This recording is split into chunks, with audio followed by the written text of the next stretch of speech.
Вітаємо вас, шановні пані та панове. Це Всеукраїнський форум Україна 30. Ladies and gentlemen, welcome to Ukrainian Forum Ukraine 30, and we continue discussing the image of our country, about how our country is seen outside of Ukraine. We're going to discuss the culture diplomacy, and we're going to discuss Ukraine as the brand in the world.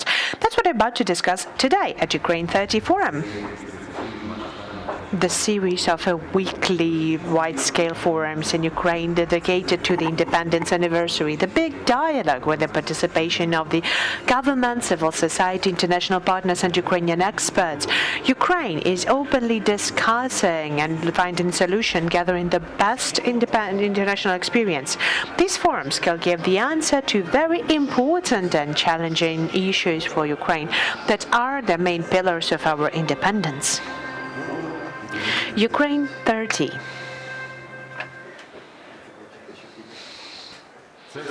So this is the All-Ukrainian Forum Ukraine 30. We're pleased to welcome everyone here today in this room where our main events take place, main discussion and presentation take place, and we're pleased to welcome the broader audience for all people following us in the digital platforms and in YouTube channel.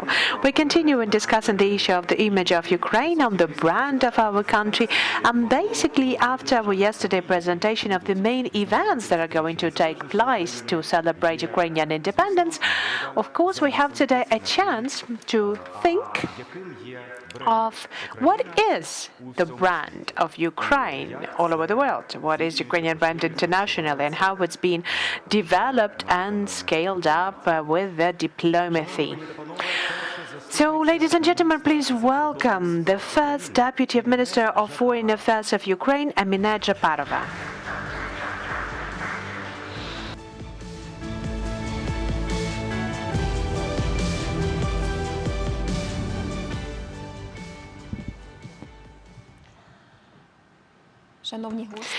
Dear guests, dear participants of the forum, it is a great honor for me today to open this day of the forum that is dedicated to the image of Ukraine in the world. For the Ministry of Foreign Affairs, building Ukrainian positive image in the world is one of the main high priorities in the work that has been outlined in the strategy for the international activities of Ukraine that has been approved last week. Image and reputation of Ukraine is influenced by many factors. Ukrainian brand in the world has seen through that touristic potential, through cultural heritage, through innovations and inventions, through celebrities and important people from all of the spheres, sports, culture, businesses and others. Each of the components of the brand of Ukraine is going to be discussed in details together with the experts and professionals at the 5 panels of our today's forum. 3 years ago, the government of Ukraine has officially approved the visual brand of Ukraine, Ukraine Now. It is the tool for the public diplomacy, for the representing of our states in the international arena. Ukraine 9 is an umbrella brand that can be developed and that can be furtherly used in the different campaigns. The main philosophy of the brand is based around the word now. That is the most important word for Ukrainians and for Ukraine. The brand is dedicated to be used for both the state officials and by the self-governance and local bodies, by businesses and by separate citizens of Ukraine. Right now, our team that is being headed by Dmytro Kuleba, we're using this brand systematically in all of the external communication of Ukraine. And we are leading a lot of our efforts so that this brand would be developing sustainably. In the times of new realities, the approaches not only to the international policies is changing, but also the approaches to the brands of the countries is changing. We need to rethink the traditional tools and approaches. But still, the main role of the soft power and public diplomacy in implementing our international goals is still very important. The public diplomacy is closely connected to building the national brand of Ukraine. It is mostly directed to creating and projecting the identity and the image of Ukraine, engaging investment, engaging tourists, increasing the exports and trade, engaging talents and labor force and human capital, and improving the cultural presence of Ukraine in the world. As an answer to the global challenges, we have outlined two critical issues for ourselves. The first is what is the future of the soft power in the world, and the second of whether the traditional strategies and tactics for the public diplomacy are still relevant. One thing that we understand for sure, in the times when the human contacts are still the basis for the cultural diplomacy, there are still that are being limited right now during the corona crisis. We have to adapt to the new formats. Digitalization and virtualizations are our main helpers to build a positive image of Ukraine and other countries all over the world. In the recent years, the digital platforms has given us the new opportunities for new collaboration, for new ideas, for new participants, and for promotion of our country all over the world. We have considered those trends when we have developed the strategies for the public democracy of Ministry of Foreign Affairs. We have dedicated needed attention to the digital democracy, and when we have launched the digital platforms of Ukraine. This is the official site, Ukraine.ua, and the pages in the social medias as Facebook and Instagram. Ukraine.ua is a wide-scale digital project that gives the foreigners information on the modern, dynamic, creative and innovative Ukraine that overcomes your expectation and makes you fall in love from the very first sight or the very first visit. The project is now made of 3 official communication channels: Ukraine.ua website, Ukraine.ua Facebook page and Ukraine.ua Instagram page. With those pages and with those media, we're trying to communicate everything that we are including into the understanding of our understanding of public diplomacy.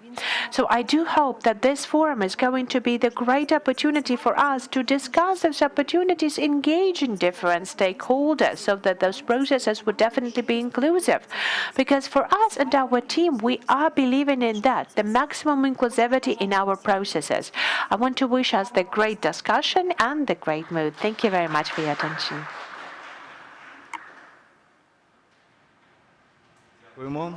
Thank you very much, Emina. And we are definitely continuing our discussions and we're starting our session. We're going to have the first panel session, Ukraine as the world brand. And in about a couple of seconds, we're going to be discussing that at the main stage of Ukraine 30 Forum.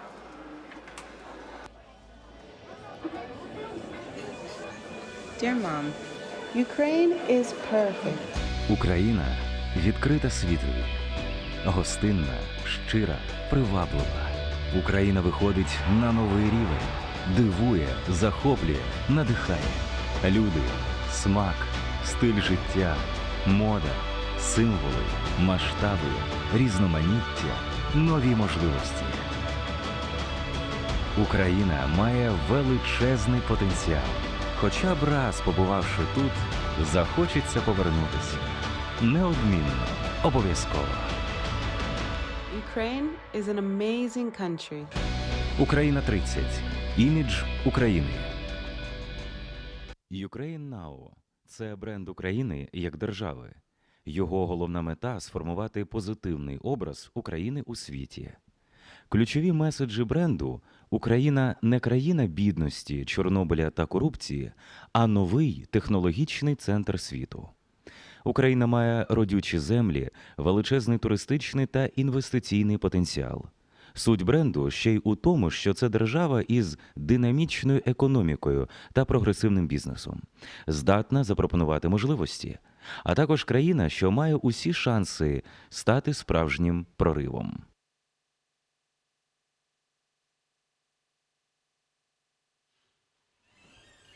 Ми зараз перебуваємо в експозоні Всеукраїнського форуму «Україна 30». І, знаєте, кожен із нас може зараз замислитися, а що є брендом, візитівкою нашої країни. І насправді їх дуже багато. Ну і серед них це українська вишиванка або вишиванка. І бренд Теліженко, напевно, один із найвідоміших в усьому світі. Пані Олександро, якщо ми будемо розцінювати саме вишиванку як бренд, як елемент культурної дипломатії, наскільки він ефективний і як він сприймається в світі? Він ефективний, він вічний, він красивий і має колосальну глибину, тому що, от не дарма, вишиванка по всьому світі українська відома, недаром. Вона дуже збережена і вона глибоко закорінена в нашу історію. От я би сказала, від часів неоліту це точно. І вона не втрачає своєї сили. Але чому?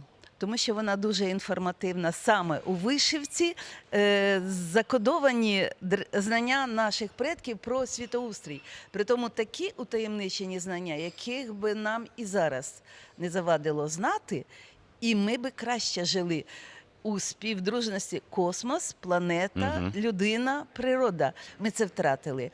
Пора вертати і пора читати вишивку. А основою вишивки, як відомо, є орнамент, знак, символ.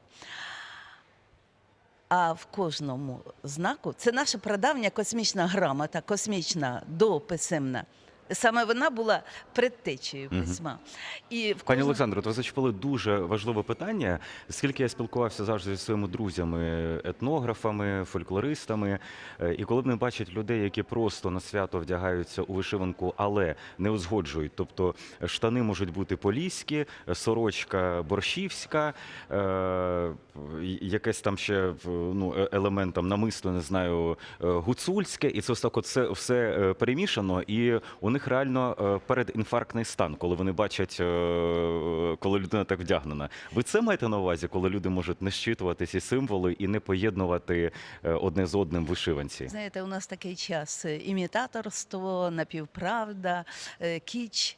Такий час, але з нього ми вже виходимо. Ми прийшли квантовий перехід, і ми вже виходимо на оцю епоху водолея добра, світла, там, радості, повноцвіту, і міняється мистецтво. Ми міняємося, ми по-іншому сприймаємо світ. Так що я надіюсь, що ця хвиля мине, але дуже було б жаль, якщо ця хвиля змете те, що вона зімітувала і сковиркала. Зрозуміло. І давайте тепер про хороше. Я попрошу нашого оператора показати ці роботи вишиванка. Ви, пані Олександро, що можна коротко, побіжно, так, давайте почнемо із того, що у нас за спинами.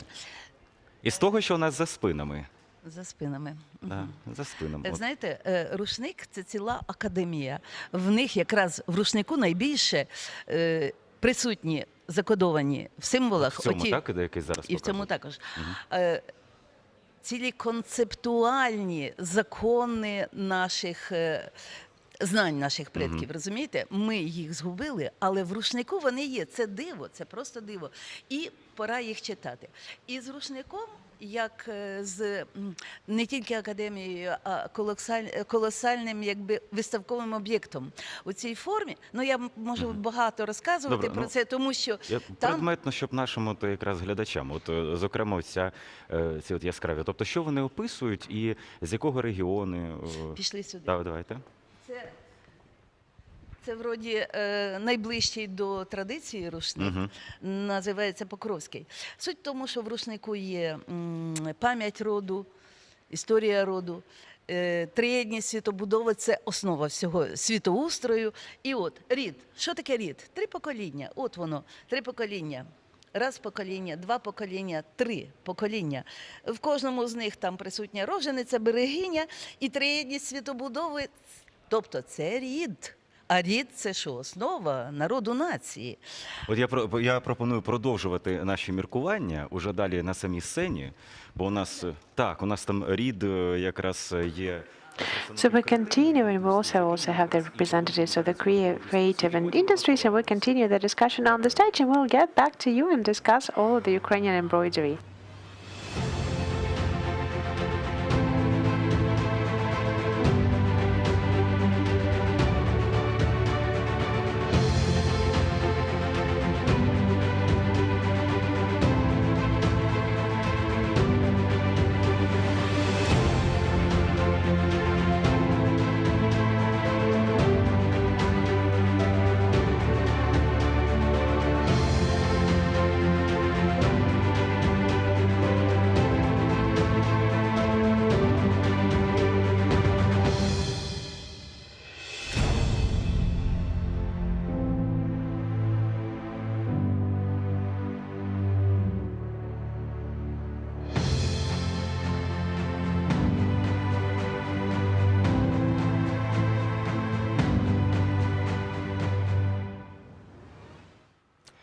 Це Всеукраїнський форум Україна 30.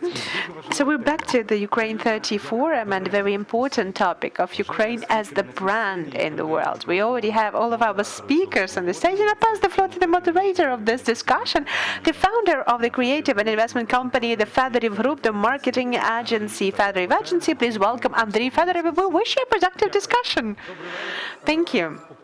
Thank you. Good morning. We have a very interesting hour coming on because I do believe that brand is one of the most interesting topics in the businesses and in the development of the world overall, because the brand is the topic about the ideas that change the world, about the ideas that change the way the history is developed. And that's what we're about to discuss with our speakers today. I'm happy to welcome Alexander Tkachenko, the Minister of Culture and Informational Policy of Ukraine.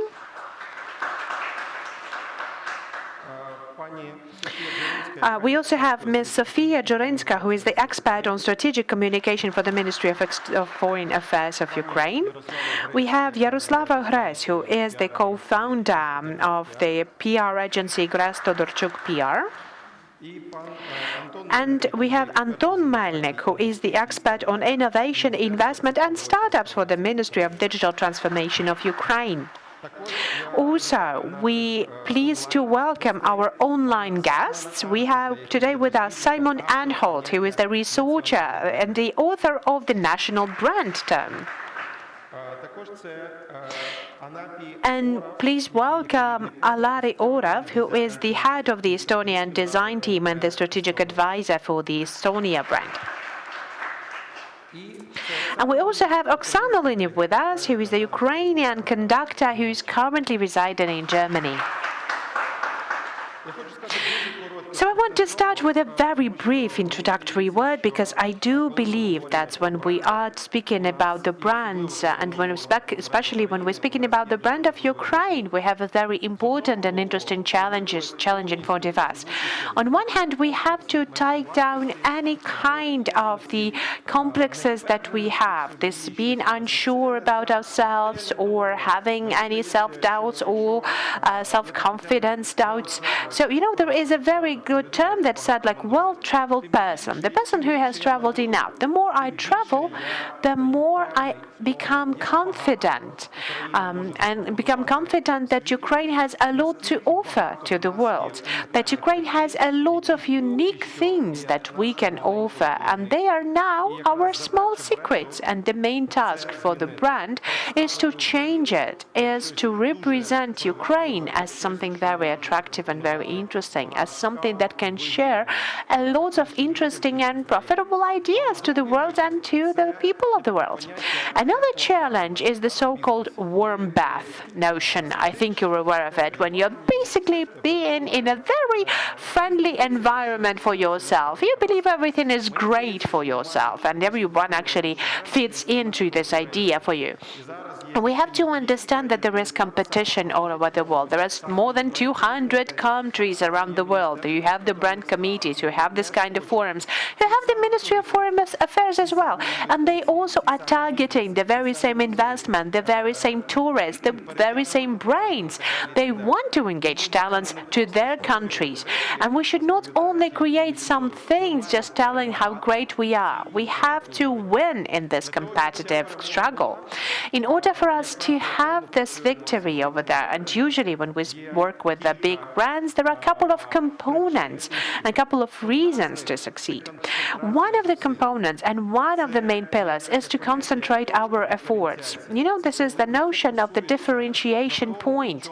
When you are concentrating on your strongest point, on your strongest side, when you're delivering a story as a mantra, constantly repeating it, changing its shape, but finding the simplest form, the simplest shape, the simplest way to formulate it, the simplest visual to depict it, the simplest story to deliver, for it not to be thrown away because we're nice and tall and beautiful. And so this is all what the countries say about themselves. We have to get to understand what is our uniqueness, and we should introduce this topic. Another moment that that we're always in a situation of limited resources. And in order for those limited resources to be effective, we need to be not just the right ones, we have to be creative as well. And I want to say that we should also be provocative, because only the brave and courageous steps that can give you this turbo speed that is needed, and I believe that it is something that is currently needed by the Ukrainian brand based on those opportunities that we currently have. And I would like to pass the floor to the participants of our discussion. And first of all, I would like to start with Simon Anholt. Once again, I would like to introduce him once again. He has authored the national brand term, and this is the way to evaluate the image and reputation of a country in the world and track the dynamics of increase or decrease of those indicators. Simon, good morning. Good morning. Доброго ранку. Yeah, please, the floor is yours. The stage is yours. Well, thank you very much, and thank you for inviting me to this really important meeting. I just want to say a few words, really fundamental questions about what I mean by brand and how these things actually work. I agree with pretty much everything that our moderator has just said. As you probably know, and has already been mentioned, back in the 1990s, I wrote an essay in which I explored the idea that countries have got images and that those images are incredibly important for their progress and their prosperity in a globalized world. And I coined this term nation brand. This proved to be a mistake because the word brand got an awful lot of countries very excited. And after a very, very short space of time, the phrase nation brand, which was just an expression about the importance of image, gradually turned into nation branding, which sounds like a promise, a set of techniques that if you don't like the image that your country has got, you can manipulate that image using the tricks and tools of marketing. Now, I've been measuring the images of countries since 2005 with a very large annual survey, which is now called the Anholt Ipsos Nation Brands Index. And this is a very large survey which every year speaks to more than 20,000 people around the world, measuring their perceptions of countries. And that survey, which has now accumulated more than 1 billion data points, has given us an awful lot of fascinating information about how people really do perceive other countries. And the first and most important lesson that this indicator shows us is that there has never been any correlation, zero correlation, between the amount of money that countries spend on promoting their images and the images of those countries. It just doesn't make any difference. And that's because, as our moderator said, there are more than 200 countries out there, and they're all shouting all the time, and most people in the world are really not very interested in other countries, unless, of course, they're thinking about going on holiday. So tourism promotion, investment promotion, major event promotion, these sector-specific promotional activities are completely different. That's marketing. You need to spend money in order to encourage people to come and visit you, to invest in your economy. But the overall image of the country, the way that the world perceives Ukraine, is a totally different matter. And it cannot be affected by communications. They simply don't work. So in 2012, I decided it would be interesting to see what actually does create national images. Where do these images come from? Ukraine has a very weak image. It always ranks in the lowest 10 in the Nation Brands Index. Now, that's not your fault. It's nobody's fault. It's just the fact that it's not there amongst the countries that people around the world think of every day. In fact, they don't think about it every year. So what can you really do about that? Where do these images come from? Well, I did an analysis of the 1 billion data points in the Nation Brands Index, and I discovered a surprising thing. The primary driver of a positive national image is not your success. It's not your strength. It's not your history or your culture. It's not how beautiful you are. It's not how well organized or how stable your society is. It's not how well educated your people are. It's nothing to do with tourism or investment or any of these activities of telling people how successful, wonderful, and beautiful you are. No, the one thing that people are interested in is what is your country contributing to the world that they live in. In other words, not how competitive are you, but how collaborative are you. This idea of having to beat the other countries, to score a victory over them, to compete against them and do better than they do, that's fine for economic policy, but it's not the world we're living in today. The world we're living in today is characterized by gigantic global challenges: climate change, pandemics, migration, terrorism, conflict, human rights abuses, and all the rest of it. The only thing that the world wants to know about other countries is that they are working together with all countries, with the international community, to tackle and to resolve these gigantic challenges. This is why in 2014, I launched the Good Country Index, which attempts to measure in reality, not in perception, how much each country contributes to the world outside its own borders. Now, as many of you will know, Ukraine performs incredibly well in the particular area of science and technology. It is, in fact, on the Good Country Index, #1 in the world, and has been for the last 3 years, on the question of how effective it is at supporting and sustaining science and technology internationally. It's not a perfect measurement, but it's really, really interesting to see that Ukraine performs so well on this. So I'll finish there because I want to leave time for the others to speak. But let me just repeat and summarize my main message here, because it couldn't be more important. Forget about bragging about what a successful country you are. That's okay for tourism, that's okay for investment promotion, but it's not going to improve your image because other people around the world are simply not interested in how successful Ukraine is as a country. They don't live there, they're not trying to look for a new country. You can't sell them a new country. What they're interested in is, what has Ukraine done for the world in which I live? So the question you have to ask is not, what can we say to make ourselves famous?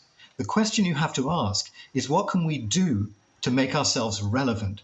How can we make ordinary people all around the world every day feel glad that Ukraine exists? Not benefits for Ukraine's own population, but benefits for us around the world. What is your gift to the world? Why should I feel grateful that you are there? And that, I'm afraid, is not about communications. It's about policy. It's about the way that Ukraine behaves as a member of the international community today and for the coming years, to really genuinely play its part in cooperating and collaborating with other countries to make the world a better place. So in a sentence, the conclusion of everything I've been saying, if you want to be admired, be admirable. It's really the only way to make it work. Thank you for your attention. Дякую. Дякую, Саймоне. Thank you, Simon. Thank you for this message. I really love this expression, the contribution to the world. If we speak about Ukrainian brand, what would you focus on? How do you think, subjectively, as an expert, what is our key contribution to the world, the gift to the world today? What is it? Well, I just don't know. That's not a question that I, as an outsider, can answer. And I don't think it's a question any of us can answer off the top of our heads in 5 minutes. I think the country needs to go through a carefully curated process of investigating that question, speaking to the whole population, because the question of Ukraine's role in the world doesn't belong to the government, it doesn't belong to business, it doesn't belong to civil society, it belongs to a collaboration between all three. So the last thing I would do is appear in your conference today and tell you Ukraine's gift for the world is, I don't know. But this is what you need to discover. And then once you've discovered it, you need to make it real. Дякую. Дякую. Thank you. Alexander, I'd like to pass the floor to you right now and ask you, what is your vision as a Minister of Culture, Information Policy? How do you see the structure of Ukrainian brand development? So I have a wonderful mission. I will not focus on the brand of the whole country. I'll just focus on the marketing for the tourism. So I have a task a little bit simpler, smaller, but it's a challenge still. So first, I'd like to use the occasion and have a small promotion. We have a family of Telezhenkos here today. They have this Cherkasy exhibition. Yes, you are there at the back rows in Shevchenko Museum. From the tradition to brand, Vyshyvankas. you can see those. The exhibition opens at 6, and Oksana, we have her, Oksana Leniev, she's right now virtually, but on August 22nd, she'll be there in Mikhailivska Square at big Kovчег concert, and they will represent the music of Ukrainian artists and performers. So this will be a huge, massive event, so please do come. So I just wanted to promote this event. Okay, thank you. Concerning the tourist brand, yes, if you do allow me, just a small presentation to be brought on the screen. I'll see if I can use the clicker. So, when we talk about Ukrainian brand, every person thinks of, in our imagination, we have some nice words like hospitable, free, cozy, tolerant, hardworking, innovative, and la la la. Very positive things. But what is the reality? When we ask people, when we have the surveys, when we ask our tourists from other countries visiting Ukraine, foreign tourists, when we analyze the results of the surveys, we have other associations, the war, the corruption, USSR, what else they talk about? Chernobyl, they mention quite often. Well, Shevchenko is the best they can mention, but Andriy Shevchenko mostly. So the other side of the medal there is people who come to Ukraine, they leave with absolutely opposite impressions. They start saying, like Europeans mostly, they say, whoa, you are Europe, you're actually Europe, but European country, but you're a big country, a huge one, and very hospitable, and you have wonderful cuisine, and it's not that expensive, the food and nature, culture. So people break their stereotypes. They come with stereotypes, they get rid of it. And what we would like to tell you about the specific case, thanks to the presidential decree, we provided the opportunity for 6 Arabic countries to actually come without visas to Ukraine, for the citizens to come. If you can see that the number of tourists from these Arabic countries, Muslim countries, has increased. In 6 months, we've tripled the number of the tourists coming from these countries to Ukraine. So, comparing to other years, and I met the ambassadors of Arabic countries, they actually gave us some feedback, but I'd really like us to see one video. The Saudi bloggers actually created this video upon the request of their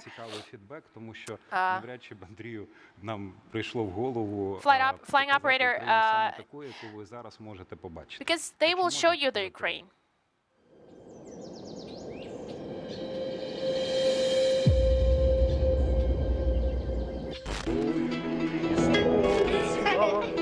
Дзвони задзвони.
Багато зелені. Okay, loads of green there, loads of greenery, and also this is the advertising for the air company 14 flights per week, and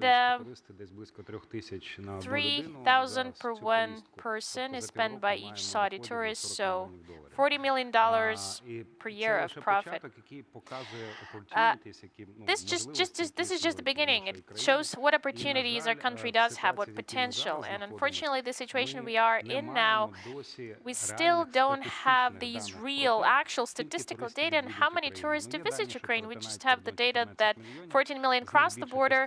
The majority are Polish, Moldovans. Yes, we understand that they have other kind of business, not the tourism, but only this year we launched these sociological surveys. We launched this unified satellite tourist estimate. It will help us to understand where tourists come from, what they want, and the State Agency on Tourism Development, they're focused on how to ensure the strategic development, promote the destinations, including the branding and improving the image of specific territories, provide actual information, not just the awareness-raising campaign, but we'll have stands placed everywhere and online platforms. Also, a PR campaign for the events. We'll invite bloggers, journalists coming to Ukraine. We will create new tourist products, develop attractions, trainings inside the country, and in this context, we cooperate actively with our cultural component, which is an essential part of the ministry, of course. And the great restoration is to help us. New objects, restored objects where tourists can go, which they can visit. But within the process, we understood that we can actually expand this. So today we'll sign an agreement with the Kamenets-Podilsky authorities on not just how to develop the specific objects like castles, but to develop the whole city as a city museum, you know, because it's a small city, but it can be really a tourist center. So these are just the small steps. Such museum cities like we have in Europe, this is a huge attraction, and they give loads of profit, not 5 or 7%, but 20, 30, 40%. We can actually get this increase, and we need to invest in infrastructure for it. Of course, we'll talk about following. For this state, when we speak about the tourist brand, Ukraine is famous for its freedom, a country of opportunities. It's quite important, by the way, because as tourists say, a lot of things can be done. When you come to Ukraine, when you stay to live for some time, and the tolerance, which is an essential part of its potential. And for this, we need to use the marketing capacity that we have, that Darty has. In 2021, for the first time, well, we already know that we have such opportunities. Approximately 50 million hryvnias will be spent for promotion. And as currently, for us to say,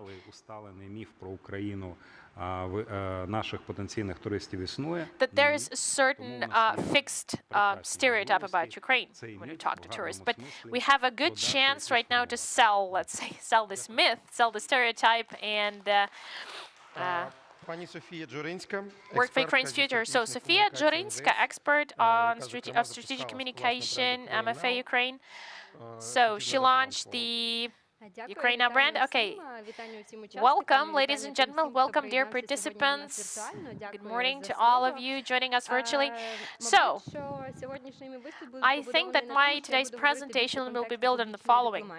I'll speak about the context of public diplomacy more, but we all know that globalization transformed everything. It brought some new challenges and new opportunities for development of social media, transmitting information, and various challenges we do face today. So public diplomacy, of course, it should be transformed as well. So some standard traditional old school approaches used to be functional previously. Well, they stopped working today when we have COVID-19 environment, you know.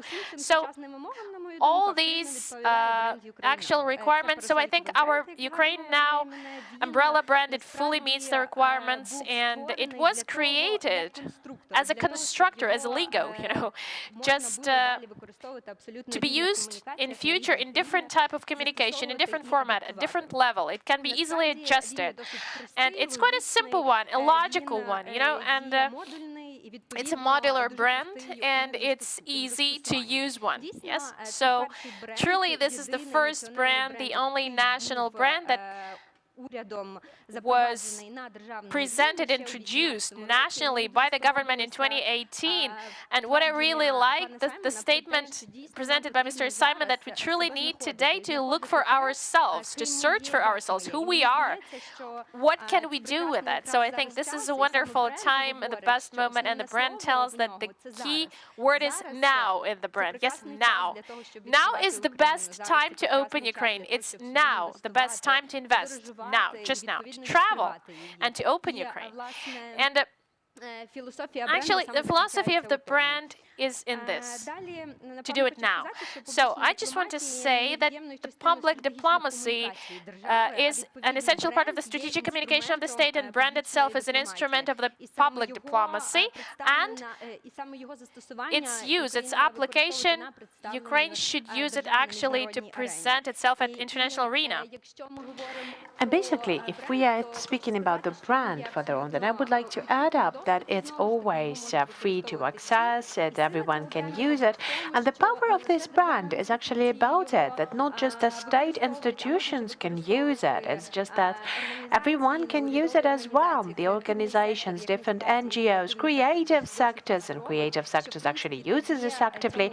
It gives this brand, it brings up the brand to life, it develops it organically.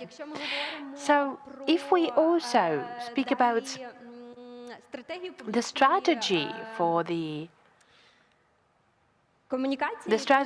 public communication that the Ministry of Foreign Affairs has launched for the first time this year, the strategy presupposes the usage of the Ukraine Now brand.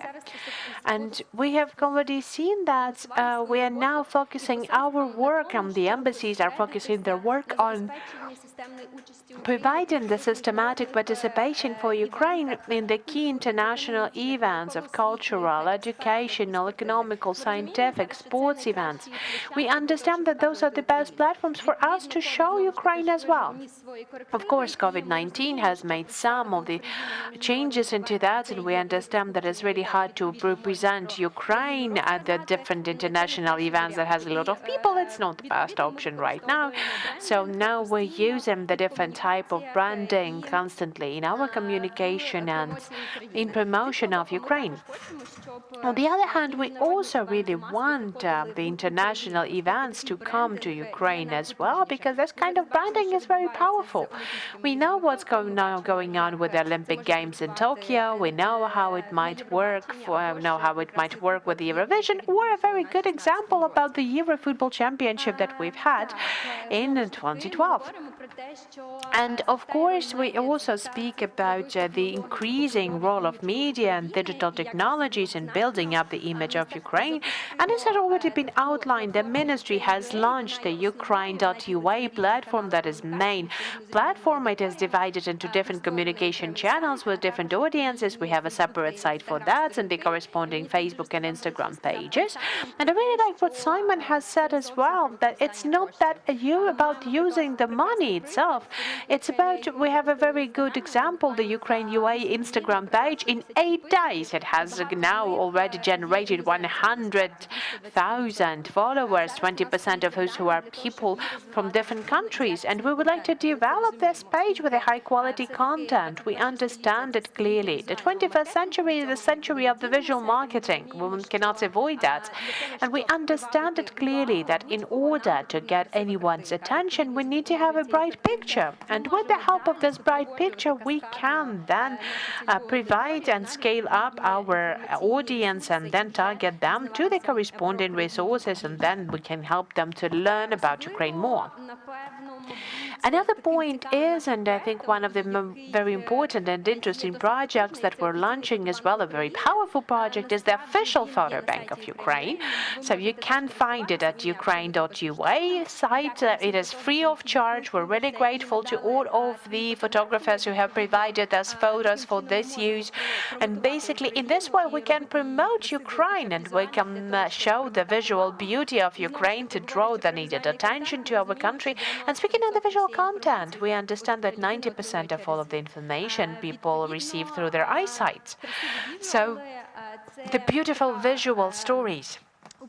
The beautiful visuals is the very nice packaging that help us to get our digital audience, our foreigners, into something that they should keep in mind when they think about Ukraine. So basically, I would like to say that the cooperation is an important thing for us. It's an important challenge for us, and we want to continue in developing our collaboration and cooperation with different countries. We understand that the ministries is slightly limited to its resources. We don't have a creative back office, for example, that will be working on the creative campaigns. And of course, we're asking our partners and just kind of recently campaigns that we have launched this year that also give us an understanding that our creative economy is being developed, and our creative agency and creative partners that collaborate with us gladly, because the ministry is specific and unique in its way, and unique body in its way, because we have the representative branches in 80 countries all over the world, and we can provide the platforms for the development of certain informational campaigns, and we always engaging, and we are inviting people to engage in informational partners. You can see it at the screen right now. There was the Reface startup that we have provided to support our sportsmen in Tokyo. We have launched different campaigns together with our public television before the Tokyo 2020 Olympics. We understand that this collaboration is the very successful thing. It is a very good thing to promote Ukraine in the world. And once again, noting it down that maybe right now in Ukraine we don't have enough financial resources.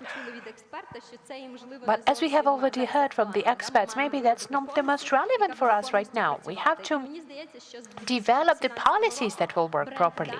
And I do believe that starting from 2018, the brand is developing, the brand continues to work. We're only getting ourselves known, and I do believe that it's we're still looking forward for the further development. Yes, thank you. Thank you very much, Sophia. I would like to add up a brief comment upon Ukraine Now brand, and I do believe that it's a fantastic project on what it has already done. What do I mean by that? It has actually taking down the archaic component from the state branding tools, because it's a very comfortable and very nice tool, and for it to be nicely used is something that is very good about it. But I wanted to say as well that this is about the visual identity. The visual identity is a glass. It's basically an empty glass that you should fill in with senses. That is the basics. There is the basics, but it's not yet the body of the brand. The powerful brand is always a promise, and it's always the promise that has been overcapped.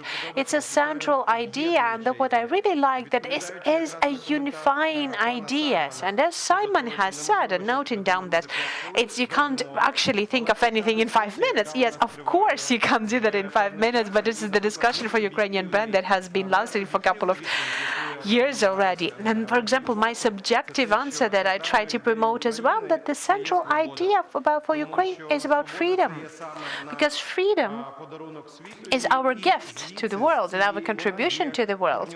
And freedom is about the main core of our brand, because freedom drives a lot of other things, like the freedom of artistic expression, freedom of entrepreneurship, freedom as the democratic values that we stood up as a country for multiple centuries and from last decades throughout the whole history of independent Ukraine. Freedom is something that the European tourists outline as well. They always say that you're free to breathe around here, because there's a lot of things that we haven't done yet. Is this about this window of opportunities that the world now outlines in this branding?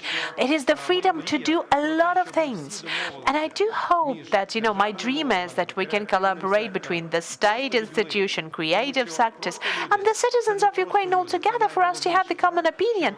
Because, people are the most important. And when we're being asked, what is about Ukraine? What's about Ukraine? What's so special about Ukraine? There's a lot of problems here.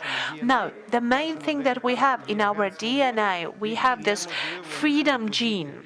that cannot be taken outside, that cannot be hidden. And this is the product that our neighbors are being envious of. And you know, when we're always speaking about branding, we're always nicely decide that we have 200 countries, but we have the closest neighboring countries to that. And we know that sometimes they're envious to our freedom. And I would like to pass the floor. Having said that, I would like to pass the floor to Alari Orov, the head of the Estonian Design Group and the strategic advisor to the brand Estonia. He used to present the successful Estonia brand that is taking Estonia to the future, and it's one of the most successful branding in the world. So I would like to pass the floor to you. Welcome to our discussion.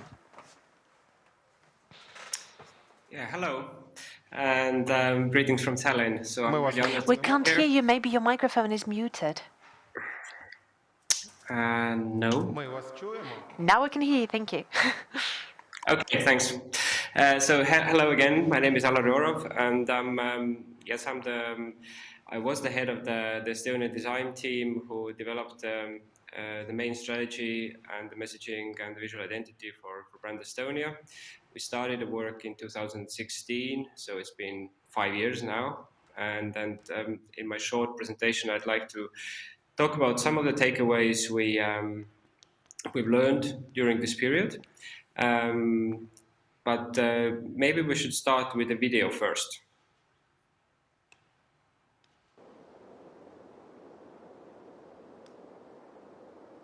Estonia, where clean and untouched nature coexists with the world's most digitally advanced society. It's a place for independent minds where bright ideas meet a can-do spirit. More people should know about it. Unified messages help to raise awareness. They bring economic gains. The previous country branding was used by only 2% of Estonian businesses who export, yet half saw a need for a unified image. A single logo doesn't raise awareness. Coordinated content and communication are much better suited to the task. We created a flexible brand platform for introducing Estonia that could be used across a variety of sectors, from tourism to the defense industry. Based on research and interviews, we established our core message and values. We developed a verbal and visual language mapping our main strengths. A distinctive digital society, a clean environment, and independent minds. How we speak and write is also important. Whenever we communicate, we always emphasize our country's name, apply the est concept, or simply emphasize the letter E. Remaining true to ourselves, we'll always deliver surprising facts and keep our thoughts precise and to the point. To stand out visually, we created a custom typeface. It comes in 3 weights for use in headlines and body text. We use photos and videos of the highest quality that show us at our authentic best, our wilderness, our colourful culture, and our innovative solutions. If photos aren't enough, then infographics and icons are available. Our layouts are clean and simple because it's the content that counts. The toolbox and brand guidelines are available online and free to use for all businesses, government organisations, and anybody else who's talking about Estonia. Stories, facts, and resources are constantly updated and expanded. The new country branding has been adopted by the main government agencies, export services, and also the private sector. Together, we'll create the image of Estonia.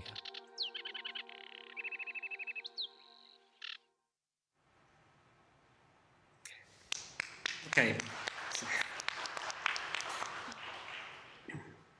So thank you. That was the brand Estonia in 2.5 minutes. But now some of the background story or some of the things we've learned the hard way. So if we can go to the next slide, please. So the first takeaway is write your own rules. And what I mean by that is that each country is unique. So we learned a lot from other countries' experiences. And we studied other countries, we visited other countries, and talked to the people responsible for their branding efforts, but everything can't be copied. So if you can learn something from our experience, I'd be really happy, but there are different administrative structures, different budgets, and different goals. So if you can go to the next slide. So this is the Estonian design team with our former president. And the idea behind the Estonian design team is that it's not one creative agency, but it was people from different agencies. And we got inspiration actually from football. So we thought about nation branding as playing the World Cup. So it's not like one club, but we need to compile the national team from different clubs. So this was the idea how we did it. Next slide, please. Something that's already been touched upon here is that country brand is complex. Yes, next slide. Yeah, and you can go to the next slide as well. Okay, so and I think something already been said here a couple of times, that there are different things that can influence the image of a country. So some of these can be controlled, some can't. So you have to accept that and be ready to amplify the positive messages and find the messages that are unique to you. Next slide. So something that's really important in my mind is that guardianship is key. To make this unified communication work, so everybody should be on the same page. It's not possible always, but if we move next slide, please, we'll see that. Next slide.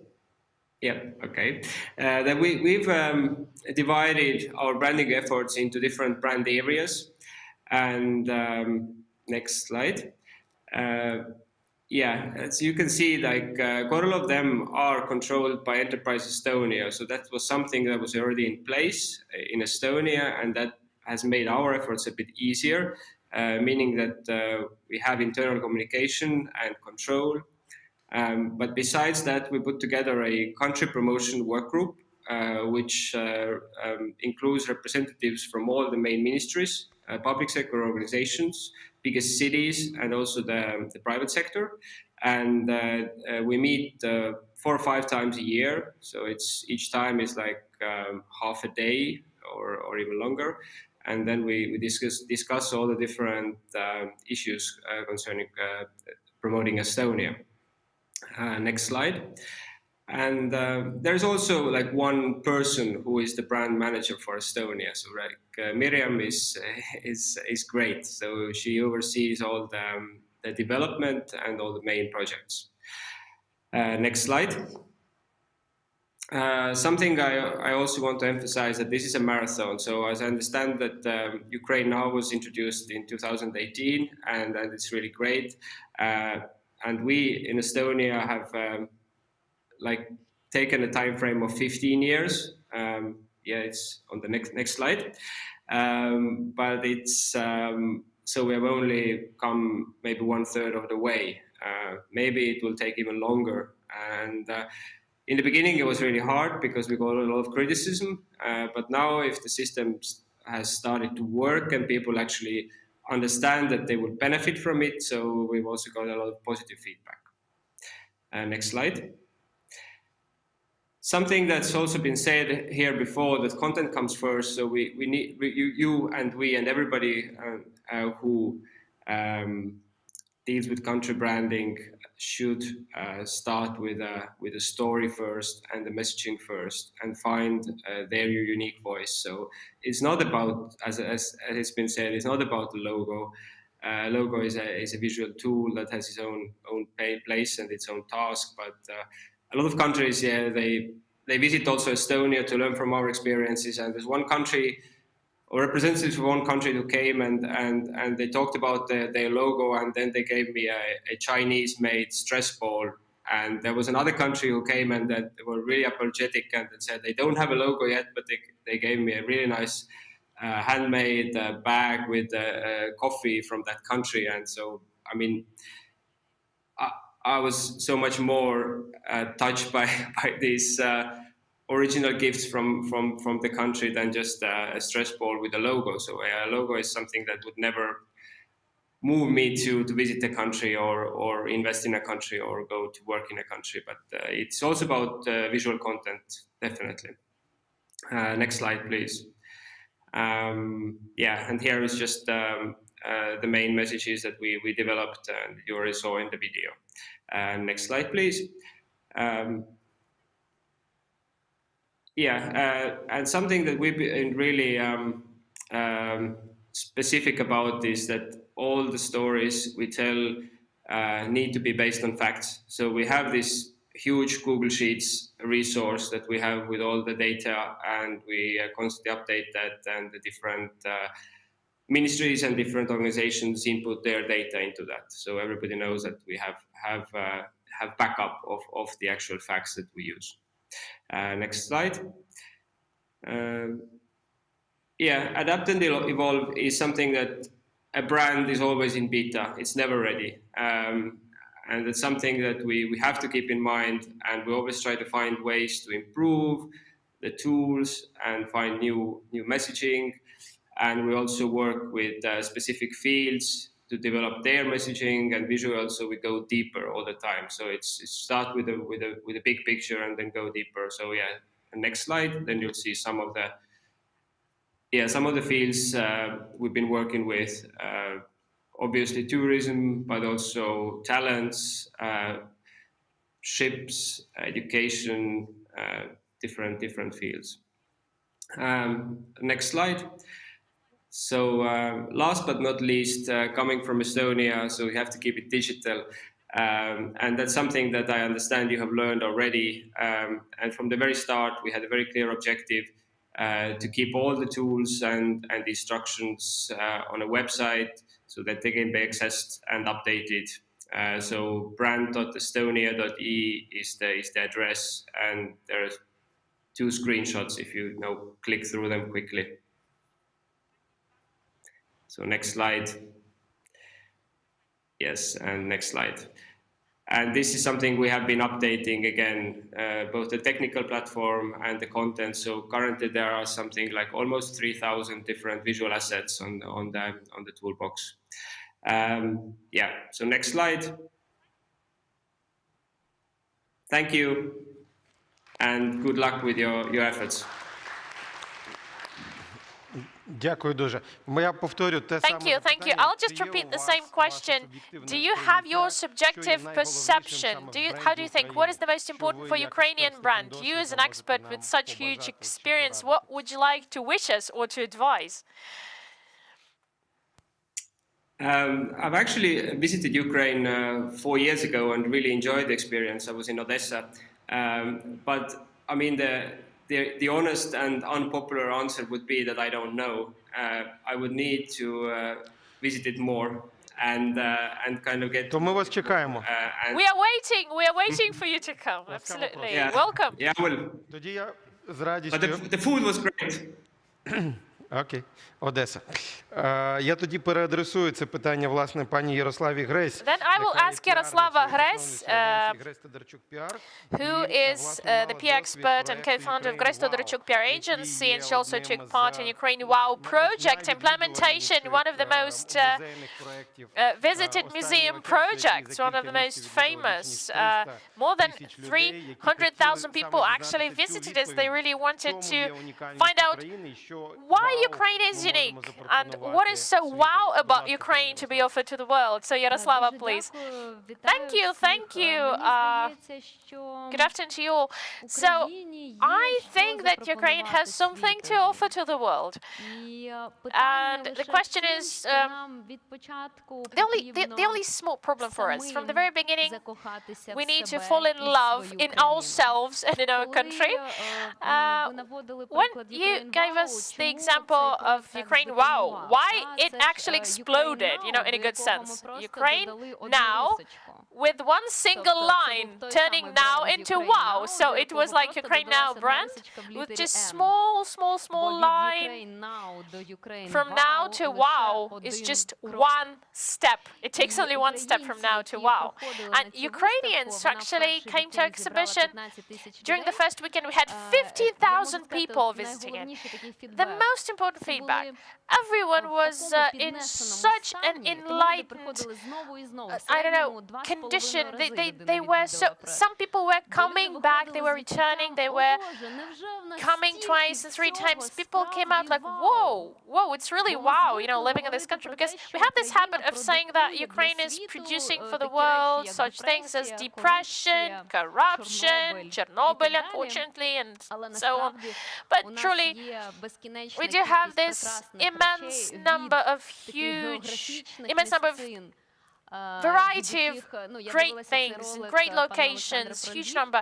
I saw this video about Lviv. I didn't even recognize Lviv. Maybe they were somewhere else, but we do have wonderful cities and towns. This is just their perception, you know.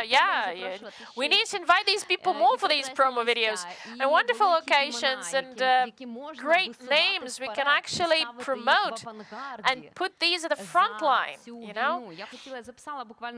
I even noted a couple of things. What is really important for me, I think, to say. The world hears only the things that we say, and it doesn't hear what we don't say.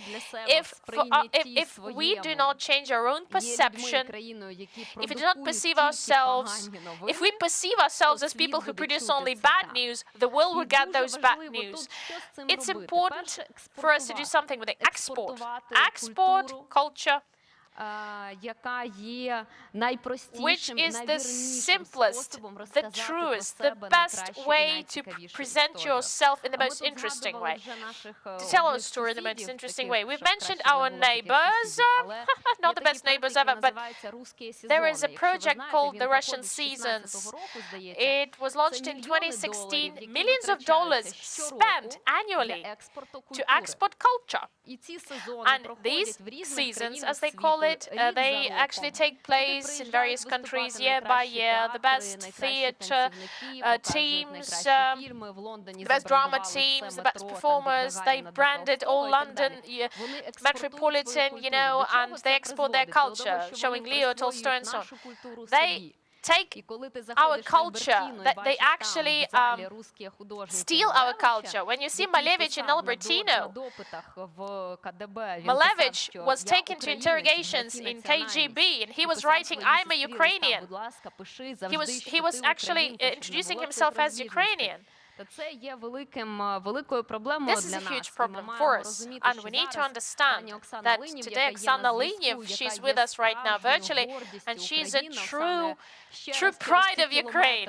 Oksana, my huge gratitude to you, the first female conductor who opened this Barents Festival of Classical Music, the first one since it was launched in 1876, almost 150 years the concert exists, and you know, it's just the applause goes to you. You are the first female conductor, and you do much more for the export of Ukrainian culture, to create a pro-Ukrainian vision. You export good news. You do much more, so much more that we could even imagine. And what is important? To hear the world, to feel the world. Our first speaker, I guess, spoke really cool things, because the ideas that we offer, these must be fully relevant for the world, modern, innovative. We must get the world's social request, not just to sit in our own pod, sitting in our context, discussing it. It's interesting only for us, guys, but the world has its agenda, and if we do get this agenda, if we do hear the agendas, the world gives the feedback. A small example, a project called the Corruption Park. We had this project upon the request of European Union. This was the project that told about the history of corruption, how can we fight this phenomenon, how Ukraine is doing that. It was dedicated to the newly created bodies like NABU and others. And we had videos. Washington Post wrote about it, Bloomberg, Reuters. In CNN, Fareed Zakaria, in CNN International, he told, "I dream of such projects to be launched everywhere, because this is a huge, tremendous idea." Ukrainian idea. Imagine, we spoke about something they expect to get from us, but we talked about struggling, about how we fight the corruption. This was something new. Another small example. It's really important to grasp and to develop any request that we get from the world. HBO launches Chernobyl series, yes? And the Chernobyl topic, you know, it goes to the top. The whole world starts talking about it. Many people did watch it. What can we do? Grasp it, grasp it. HBO tells about the past, but we can tell about the present and the future of Chernobyl, because Chernobyl today is a unique place. It's the only place in the world, the only location to develop, the only place where the best scientists from the whole world, the international academia, can actually study this place. So, Chernobyl travel was a project dedicated not only to the past, to the catastrophe, but what's happening today and how can we build its future. This project was supported by the President of Ukraine, the Ministry of Culture, Ministry of Environment as well. There was no Pink Floyd. International partner. So HBO, Pink Floyd, Kazuma Bara, Ivleva, the World Press Photo Awards nominees, Robert Polidori, the world star. There was no single person who actually refused us to cooperate. Everybody did that. Everybody cooperated. World is ready to talk about it. They are ready to support it. We just need to come to the world, not sitting on the sofa and waiting for it to come. No, we truly have to compete with 200 countries or more. I'm deeply convinced that if we talk louder about ourselves, if we introduce ourselves in a better way, it will be there. We'll do it. Thank you, Yaroslava. Thank you. And I will pass the floor actually to Oksana Liniev, who is the Ukrainian conductor. Please. So, good afternoon to you all, dear friends. It's really nice. Well, unfortunately, I cannot stay personally there. I'm still in the Bayreuth, German town, where a week ago my name was came to the world's history, because truly for 145 years of the festival existence,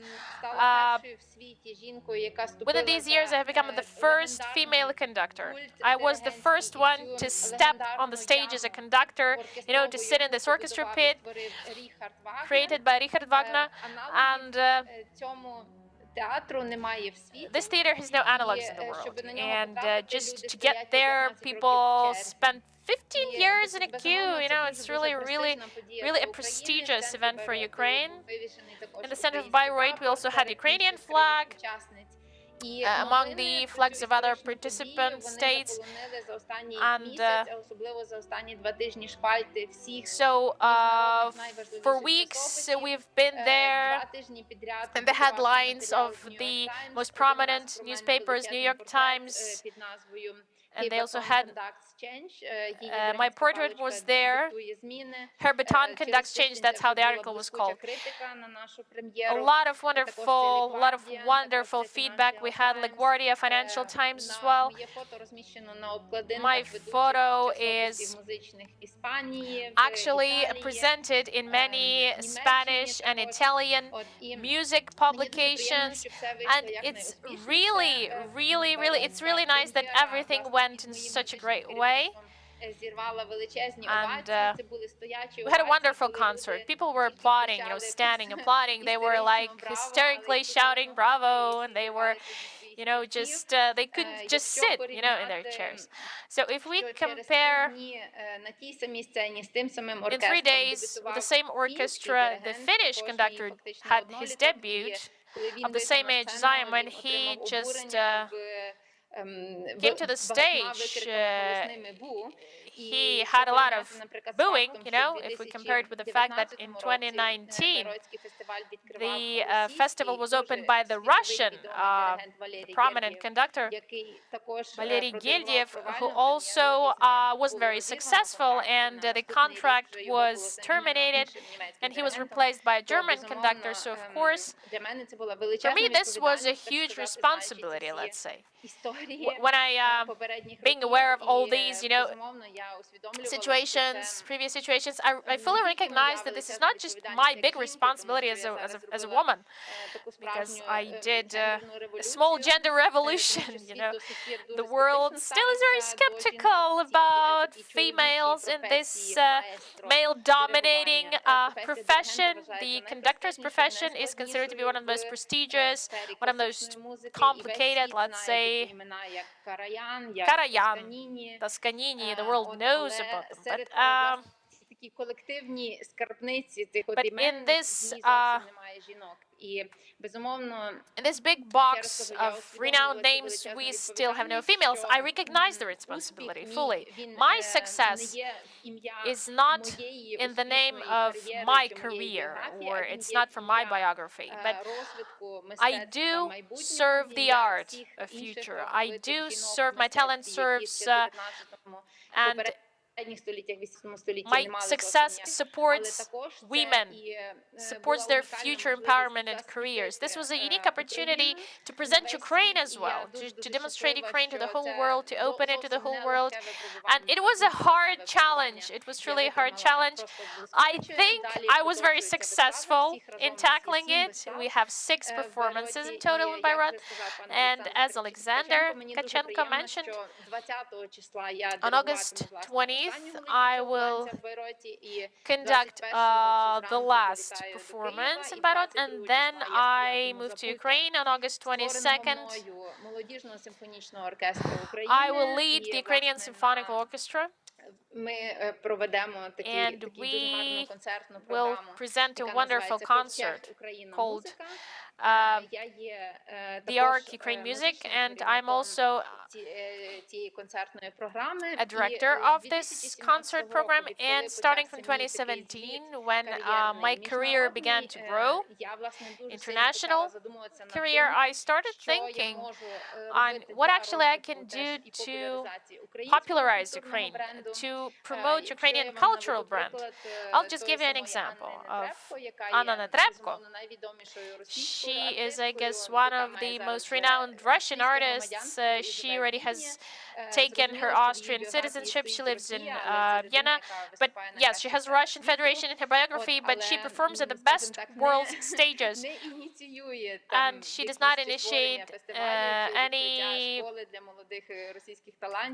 schools for young talents or concerts or any other events. So this is a huge part of my energy.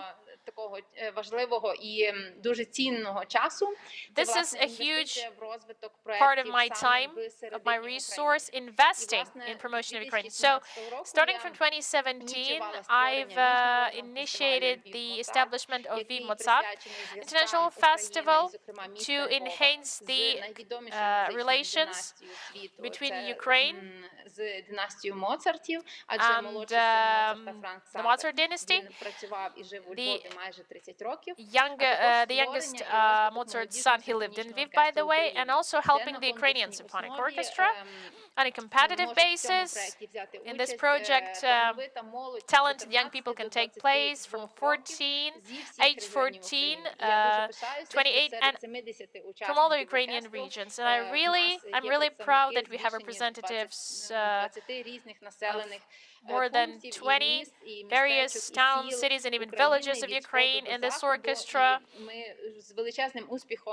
And we are very successful. We've been presenting Ukraine at various international festivals.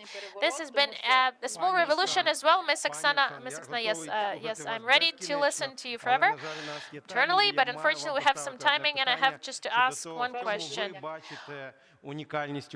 What is Ukraine's uniqueness? How do you see it as a brand? And what should be the backbone idea, the nucleus of this brand? You as an expert, tell us, please. I think that this is really important for Ukrainians to recognize that we can't just take the folk component as a nuclear part. We need to be innovative. We need, of course, to develop the potential of the future generations of our young people. Think about them.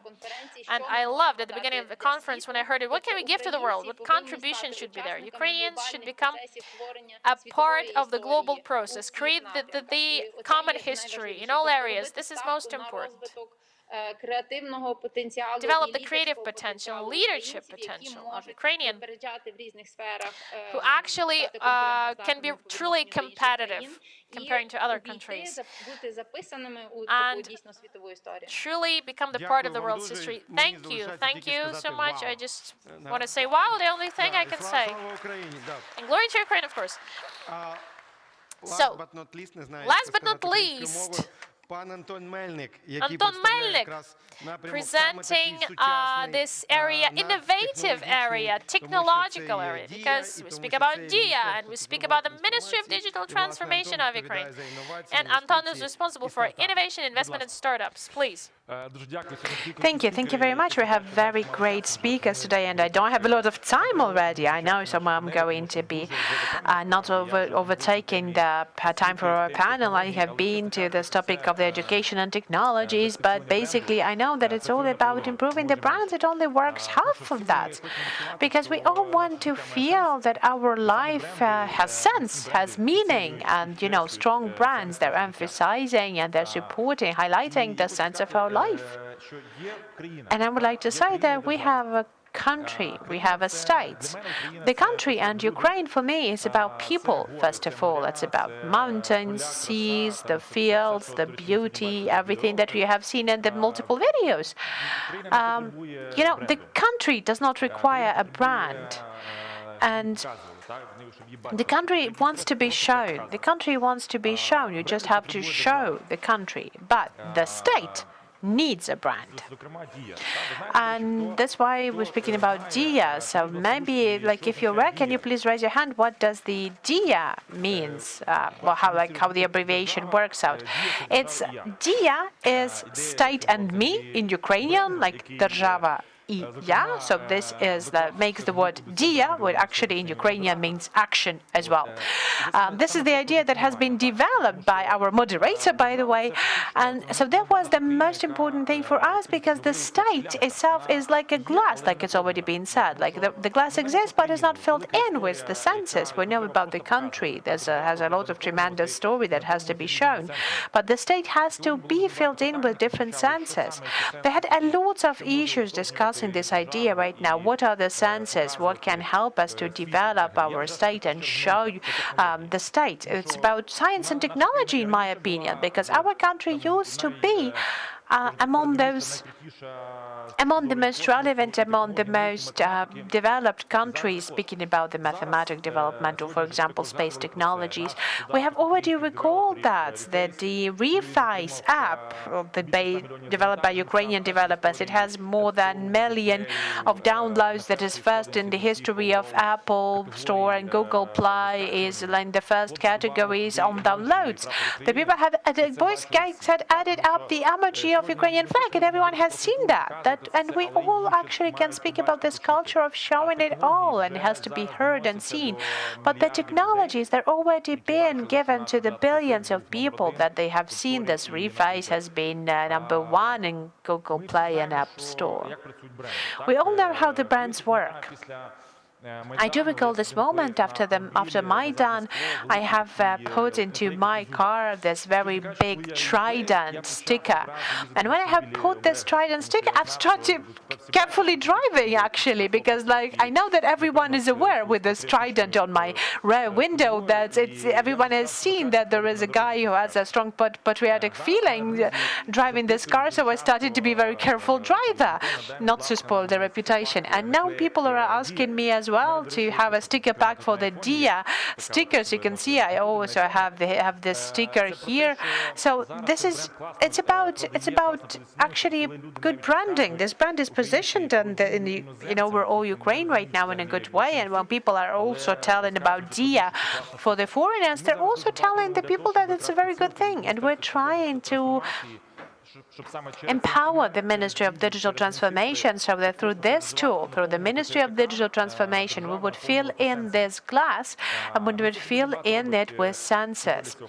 The Ministry of Digital Transformation does a lot to do that. The idea of 100% digitally provided services for the citizens, so that we will not have a single administrative services that exists offline. It will be also available online. The plan for us is to do that in 3 years. I think we can manage to do that. But to have the internet coverage for 95% of territory of Ukraine. We know that we used to now have the internet in the underground. Now it is available there. Now we're going to all of the main roads, and you can see the internet is falling out. We want also to have 100% coverage so that people can open YouTube and Apple Music, or they can work even while commuting.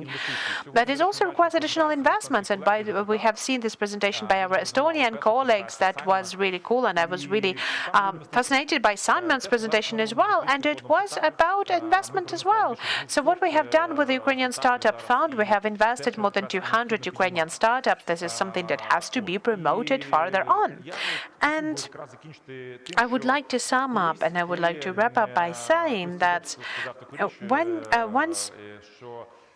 the one thing has been said, that we have to draw this kind of, Steve Jobs has said that you have to draw the buttons on the in macOS in the way so they would be very tasty. So what we have seen about the Estonian presentation, that was very cool, it was very tasty, it was very tasteful and tasty at the same time.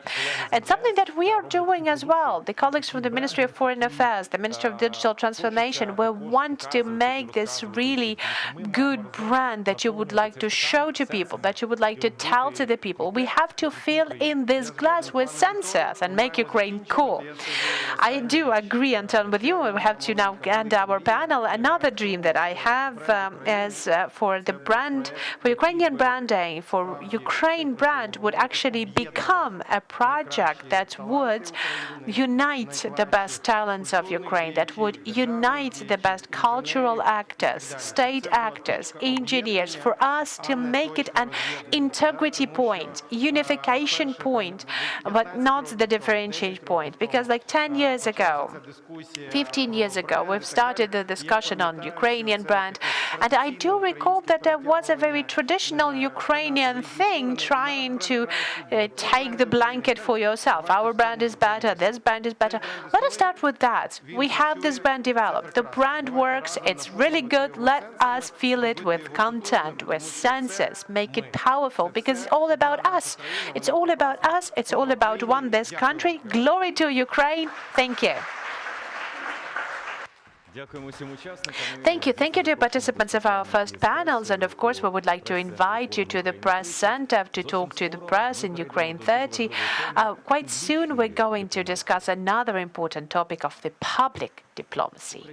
So stay with us. У світовому рейтингу найсильніших брендів країн. І посилення це сталося вперше за останні 6 років. Згідно з міжнародним дослідженням Future Brand Index 2020, Україна на 71-й позиції. Індекс Future Brand вимірюють відразу за кількома критеріями. Серед них туризм, експорт, люди, влада, культура та історична спадщина, інвестиції, безпека і комфорт. А торік до цього списку додали ще й зусилля країни із протидії вірусу COVID-19.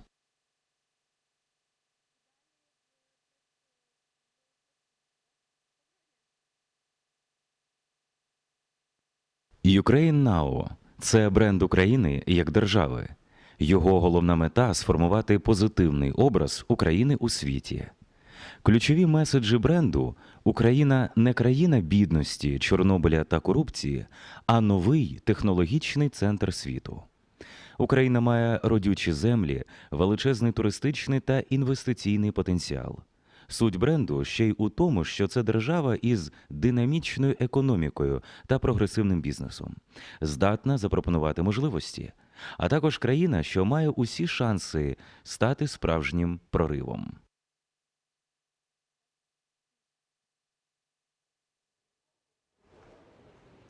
Це експозона нашого форуму «Україна-30. Імідж країни». І далі ми познайомимося із роботою Українського інституту. Він, по суті, покликаний просувати такими методами, зокрема, і культурної дипломатії нашу країну. А що це за експозиція? Розкажіть докладніше. Ну, власне, перш за все, культурної дипломатії. Український інститут – це профільна інституція культурної дипломатії. І, власне, через культуру ми розповідаємо світу, що таке Україна, через її сучасну культуру, через її спадщину. Наприклад, тут багато є прикладів наших проєктів, але ось за моєю спиною це репродукція роботи відомої українських митців ХХ століття Володимира Мельниченка і Ади Рибачук. Робота сама була створена в 60-ті роки, але сьогодні ми використовуємо її для створення абсолютно нових творів. Зокрема, у 2019 році у Відні в рамках року культури Україна-Австрія ми робили 3D-мапінг, тобто це сучасна анімація, яка проєктується на величезну будівлю. Це був такий якби анімаційний ролик з використанням українських мозаїк радянського періоду, і цей твір був одною з центральних тем взагалі цієї мозаїки. Коли ще задумувався Український інститут, я пам'ятаю презентацію, коли тільки планували це створити в структурі, у відданні Міністерства закордонних справ, і говорили, що це буде на кшталт німецького Гете-інституту і багатьох інших подібних закладів, які мають розгалужену мережу за кордоном. Тобто, по суті, якщо так говорити відверто, ми тут в Україні всередині і не повинні сильно бачити вашу роботу. Ваша робота за межами країни. Яка зараз географія виставок, діяльності Українського інституту? Ну, я можу сказати, що за ці 3 роки, поки ми працюємо, ми охопили понад 28 країн і зробили вже понад 200 проєктів. Ну, щодня фактично ця цифра зростає. Звичайно, що наша діяльність перш за все спрямована за кордон, на іноземні аудиторії, але я мушу якби не погодитись з тим, що в Україні ми не повинні знати про те, що ми робимо, тому що насправді те, як ми бачимо себе, як ми показуємо себе за кордоном, починається з того, як ми бачимо себе всередині країни. Тому ми формулюємо свою місію як ствердження зовнішньої та внутрішньої суб'єктності України засобами культурної дипломатії. Ну так, і варто підкреслити, що це вже мільйон досліджень, як культурна дипломатія прямо впливає на зовнішньоекономічні зв'язки, тому що після впізнаваності будь-якої країни хорошого іміджу, це потім уже відображається на реально укладених контрактах, які можна порахувати, тобто це дуже важлива така діяльність. Що в планах цього ювілейного, складного і відповідального року 30-річчя незалежності України? Так, безперечно, ефективність і, власне, реальність м'якої сили, вона вже доведена, і ми завжди якби спираємось на дату, ми вимірюємо, власне, результати нашої роботи. Для нас дуже важливо бачити ці результати і мати можливість їх показати наочно. Цього року ми готуємо великий проєкт, який ми презентуємо на День Незалежності. Він називається «30 незалежних», і він розповідає історії 30 відомих українців, які через певний об'єкт, який для них символізує становлення незалежності, розповідають свою історію, своє усвідомлення себе українцями і, власне, те, чим для них є незалежність. Дякую вам. Я нагадаю, що це форум «Україна-30» і це наша експозона. Можна ще так побіжно показати. Ми зараз саме в експозоні і експозиції безпосередньо Українського інституту. Можливо, хто там сильно не стежив за цим, для багатьох глядачів це може бути нова така діяльність, але це важливий заклад, який займається популяризацією України, української культури, мистецтва, історії, усього, що пов'язано з гуманітарною політикою, освітою, наукою за кордоном, ну і, звісно, налагодження такої дипломатичної співпраці. Тому це один із тих елементів, про які ми також хотіли розповісти. До речі, зовсім скоро у нас буде і виступ високопосадовця, який якраз координує роботу дипломатичних служб, і ми поспілкуємося потім уже безпосередньо на великій сесії, великій дискусії, панельній дискусії, яка буде присвячена питанням, які стосуються публічної дипломатії, і вона може бути зовсім різною. Ну, починаючи із наших олімпійців, які приносять перемоги, це вже автоматична популяризація будь-якої країни, це мистецькі перемоги. Ми от бачили про перемоги нашої диригентки за кордоном Оксани Линів і на престижних фестивалях, які відбуваються в Німеччині, і в Австрії, і не тільки. Тому, що таке публічна дипломатія, про все це ми дізнаємося. І які саме кроки, діяльність наших дипломатів, ми поговоримо за кілька хвилин в рамках форуму «Україна-30».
Dear Mom, Ukraine is perfect. Україна відкрита світові, гостинна, щира, приваблива.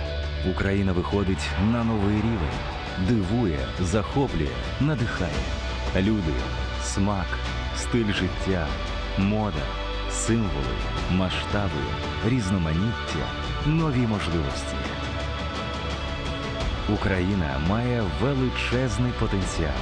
Хоча б раз побувавши тут, захочеться повернутися. Неодмінно, обов'язково. Ukraine is an amazing country. Україна-30. Імідж України. Україна піднялася на 3 позначки у світовому рейтингу найсильніших брендів країн. І посилення це сталося вперше за останні 6 років. Згідно з міжнародним дослідженням Future Brand Index 2020, Україна на 71-й позиції. Індекс Future Brand вимірюють відразу за кількома критеріями. Серед них туризм, експорт, люди, влада, культура та історична спадщина, інвестиції, безпека і комфорт. А торік до цього списку додали ще й зусилля країни із протидії вірусу COVID-19.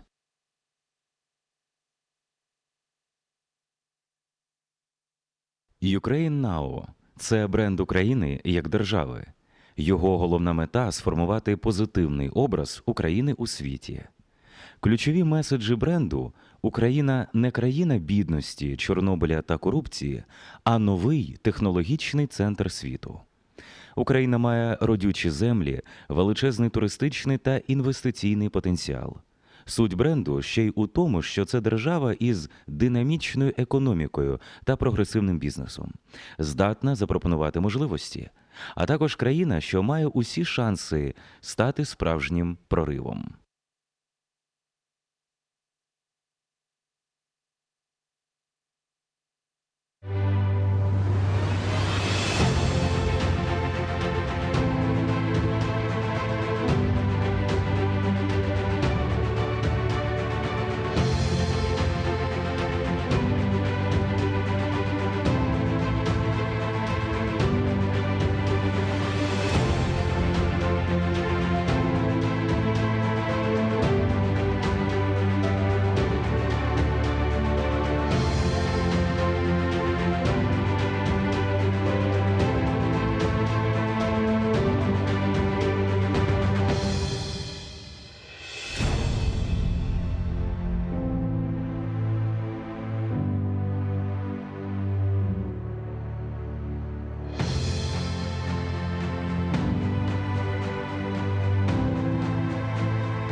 Це Всеукраїнський форум України. So we're back to Ukraine 30, and we're going to be discussing the image of Ukraine further on, and we're going to start with diplomacy and the opportunities for the public diplomacy. We'll start a discussion in a couple of seconds, but right now we would like to invite the Deputy Head of the Office of the President of Ukraine. Please welcome Andriy Sybiha.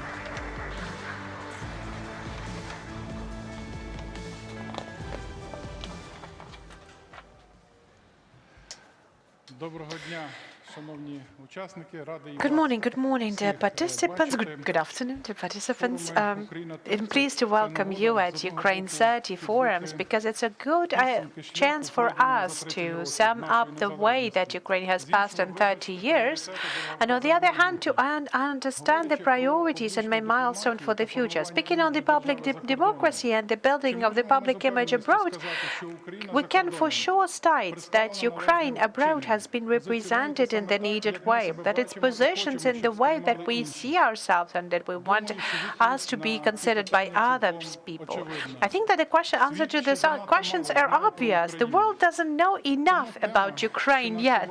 So that is why the topic that has united us, gathered us in this room is very important. Joseph Nye, one of the theoreticians of the soft power, has argumented that the soft power is the opportunity to receive the desired results in your relations with other states based on the attractiveness of your own culture, values, and the foreign policies, but not by power or financial resources. The public diplomacy is a key tool for the state in the use of the soft power, and the most important representation of it that has become a most important component of the foreign affairs.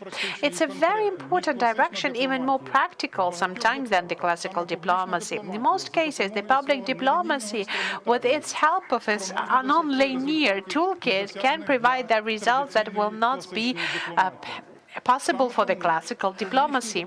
That is why the public diplomacy has a separate chapter dedicated to the foreign activities of Ukraine that has been approved last Friday at the session of the Defense and Safety Council. I would like to quote, "The public diplomacy is an important tool for building up the positive image of Ukraine as a good partner and the main milestone for the protection of democratic values in European space. That is relevant, especially when we see that hybrid threats growing.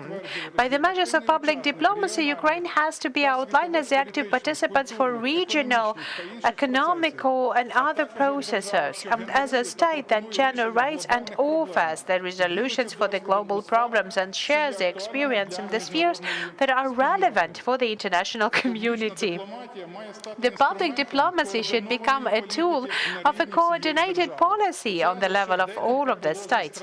Those are just a couple of the notions from the strategy, but they clearly outline the most important change for the public diplomacy, which is very relevant. It is an integral part of the foreign policy of the state. It is the most important chapter for broadening the national interest, for sharing the national security and defense, important case to build up the resilience of the state and its objectivity. An important work on these activities has been provided by the Ministry of Foreign Affairs. This year, we have approved the strategy for the public diplomacy by the Ministry of Foreign Affairs. It is an outlining document that should direct the corresponding work to reaching the certain results. The results have to be based on the clear national interest. The positive image, the positive branding, providing the positive case of the international audience to our narratives, even the marketing and the promoting of the state, it all can be reached by the state, by the toolkits of soft power. Quite clear that it has to also include the clear national interest and clearly based narrations for them being spread. The specific results in this direction have to, first of all, to improve the competitiveness of our state, to build up the positive notions on Ukraine, its values and ideas, to support promote the engagement of capital and investment and economical collaboration, to improve the touristic flow and to improve the human exchange. The key point for us is counteracting with Russian aggression the hybrid and military aggression from different regions of the world, to overcoming the negative stereotypes of building up the awareness of Ukraine for the international audience and building up the real positive image of our state. There is a lot of things that we have to do still, even in our relations with the closest neighbors, who obviously in the 30 years of Ukrainian independence should have a more adequate idea of Ukraine and Ukrainian society. Practically, in practice, unfortunately, the situation is way too far from the ideal, and we are trying to work under those conditions and to provide the best of results. Ukraine, quite recently, in our foreign policy, we have started to use the toolkit of public diplomacy. The main engine for this work was the Ministry of Foreign Affairs, and right now we have the very first results coming up. The needed mechanisms have been created, like the Ukrainian Institute has been created. The communication has been built up. We're actively using the national brand. Speaking about the methods of our work, I would like to outline the world now has the different approaches for the implementation of the goals of the public diplomacy. We have to consider its differences. We have to adapt our tools under the specifics of different regions and different territories. Ukraine currently building our own institutional capacities in the public diplomacy. We have to analyze the context. We have to analyze the context, political, regional, and social. And based on the results of this analysis, we have to approve our decisions on using the specific practices, developing our good practices in schools for the public diplomacy. Yesterday, when the President has opened this forum, President of Ukraine and the First Lady have presented them the events dedicated to the Independence Day of Ukraine. In different parts of Ukraine, we're going to have more than 150 different events.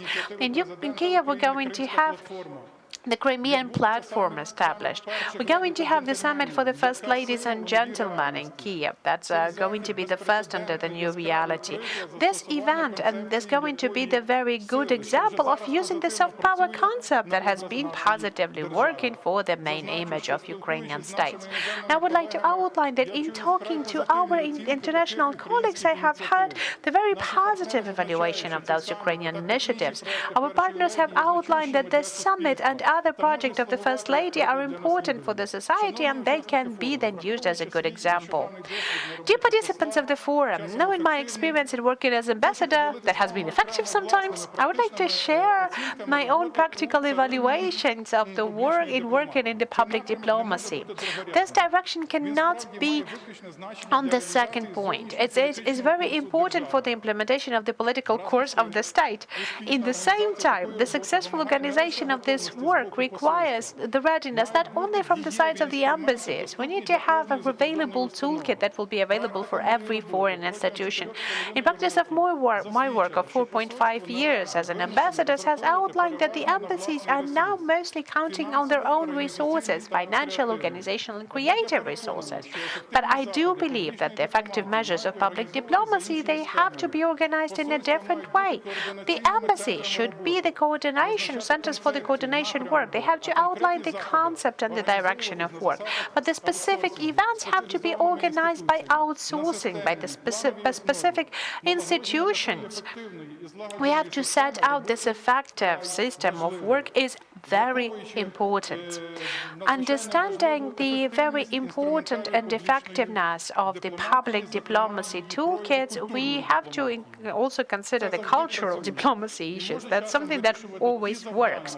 And it helps us to set out those tasks that cannot be resolved by the classical diplomatic work.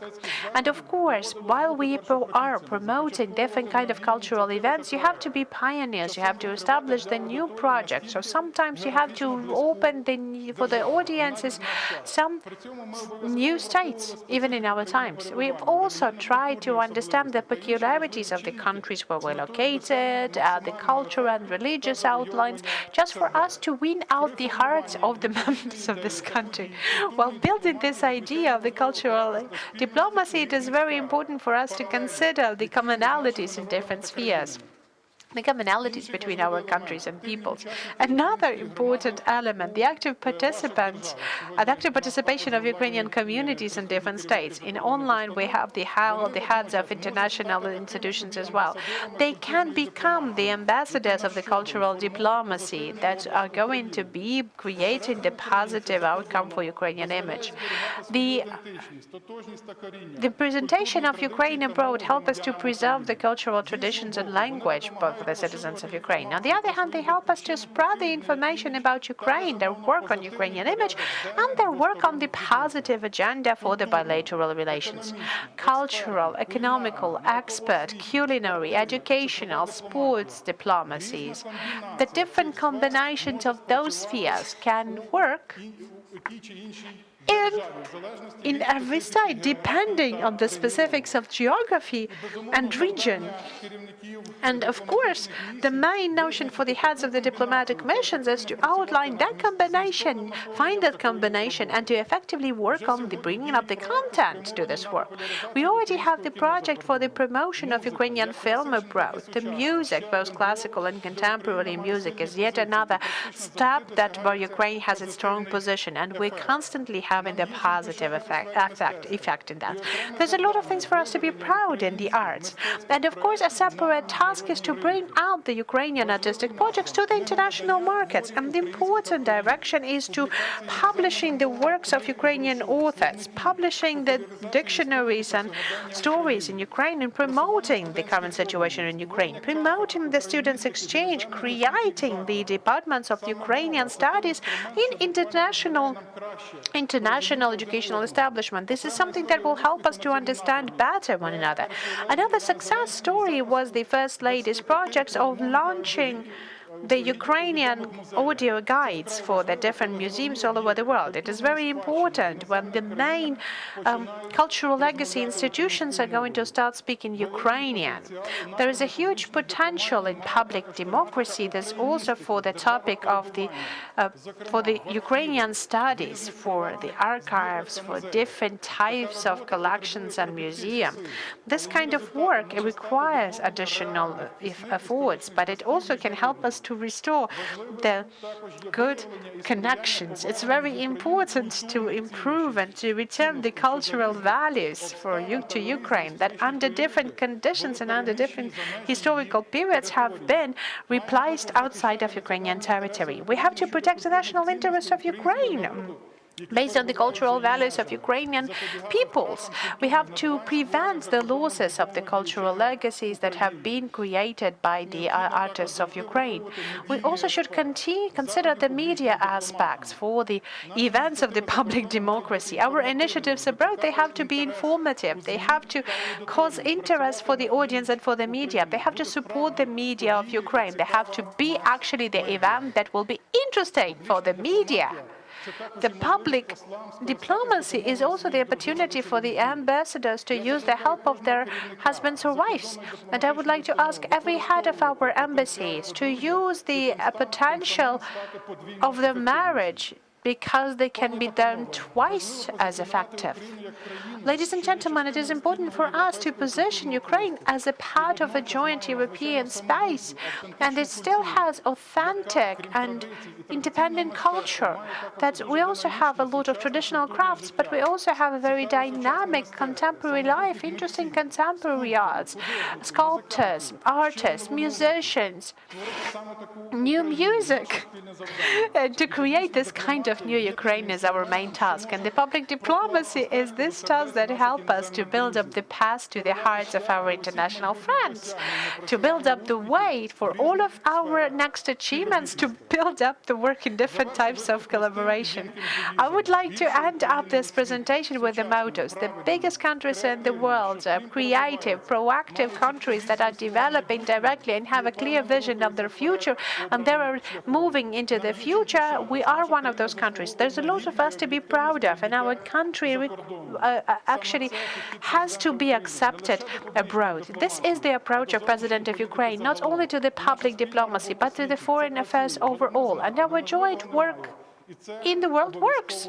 We have to know that impossible nothing and everything will work out. And just to wrap it up, just to want to end up with yet another quote by the Eastern philosopher Narumi. So he said that you can only find a common language not when you speak in the same language, but the people who share the same values, views, and feelings. And I think that this idea is still relevant when we speak about the contemporary understanding of the public democracy and the main goals that we have. Thank you for your attention. Thank you very much, Andriy, for that, and for on all of these directions and spheres of practical usage in public democracy. We will be discussing in the next panel session that will start in a couple of minutes. Ukraine Now – це бренд України як держави. Його головна мета – сформувати позитивний образ України у світі. Ключові меседжі бренду – Україна не країна бідності, Чорнобиля та корупції, а новий технологічний центр світу. Україна має родючі землі, величезний туристичний та інвестиційний потенціал. Суть бренду ще й у тому, що це держава із динамічною економікою та прогресивним бізнесом, здатна запропонувати можливості, а також країна, що має усі шанси стати справжнім проривом.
Це експозона Всеукраїнського форуму Україна 30 імідж країни. І ми продовжуємо дізнаватися більше про діяльність Українського інституту. Я прошу показати цю локацію. Тут у нас такий велотренажер і така VR, уявна реальність. Віртуальна. Це насправді доволі новий винахід, тому що цю технологію, взагалі,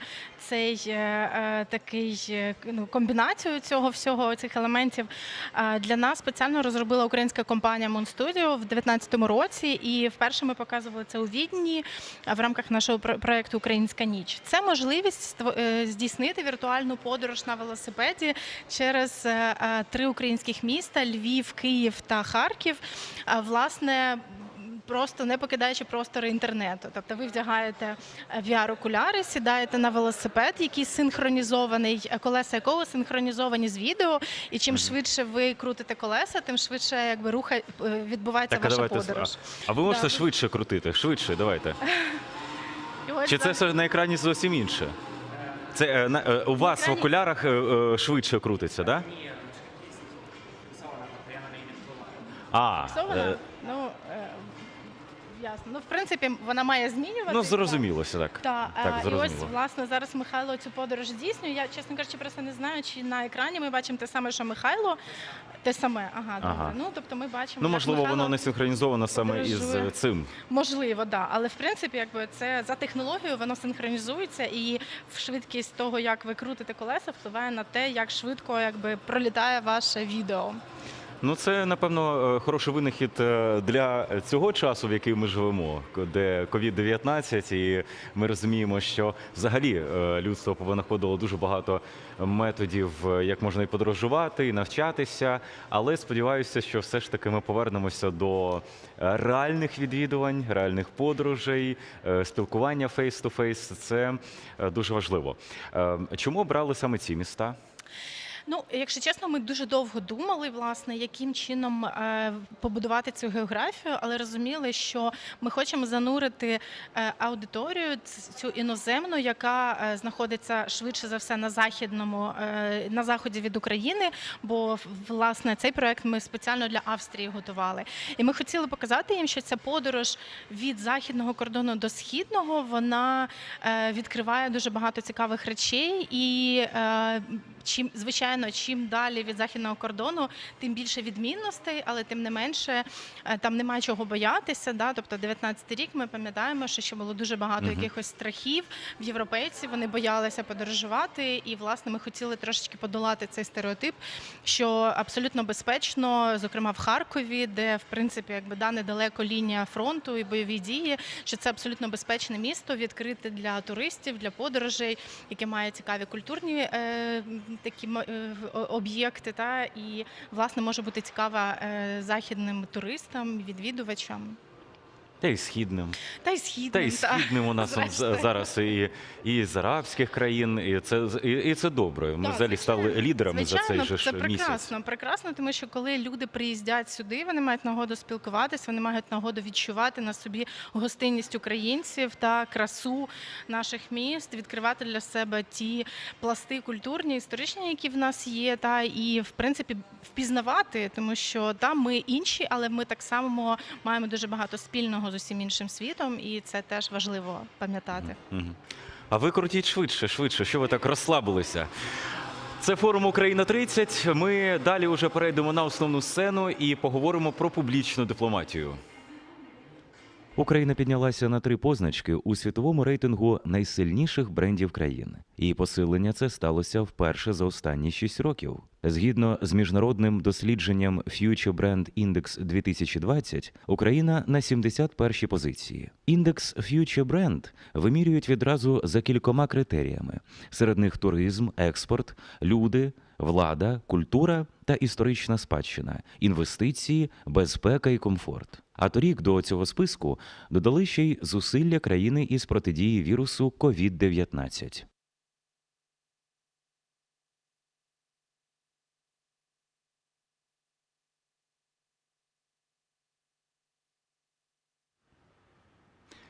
Це форум «Україна-30». All-Ukrainian Forum Ukraine 30 Public Diplomacy. We have the speakers at the stage and who will be the moderator of the discussion. So the advisor of the Ministry of Foreign Affairs and Strategic Communication, Maria Lipetska. Thank you. So good afternoon, ladies and gentlemen.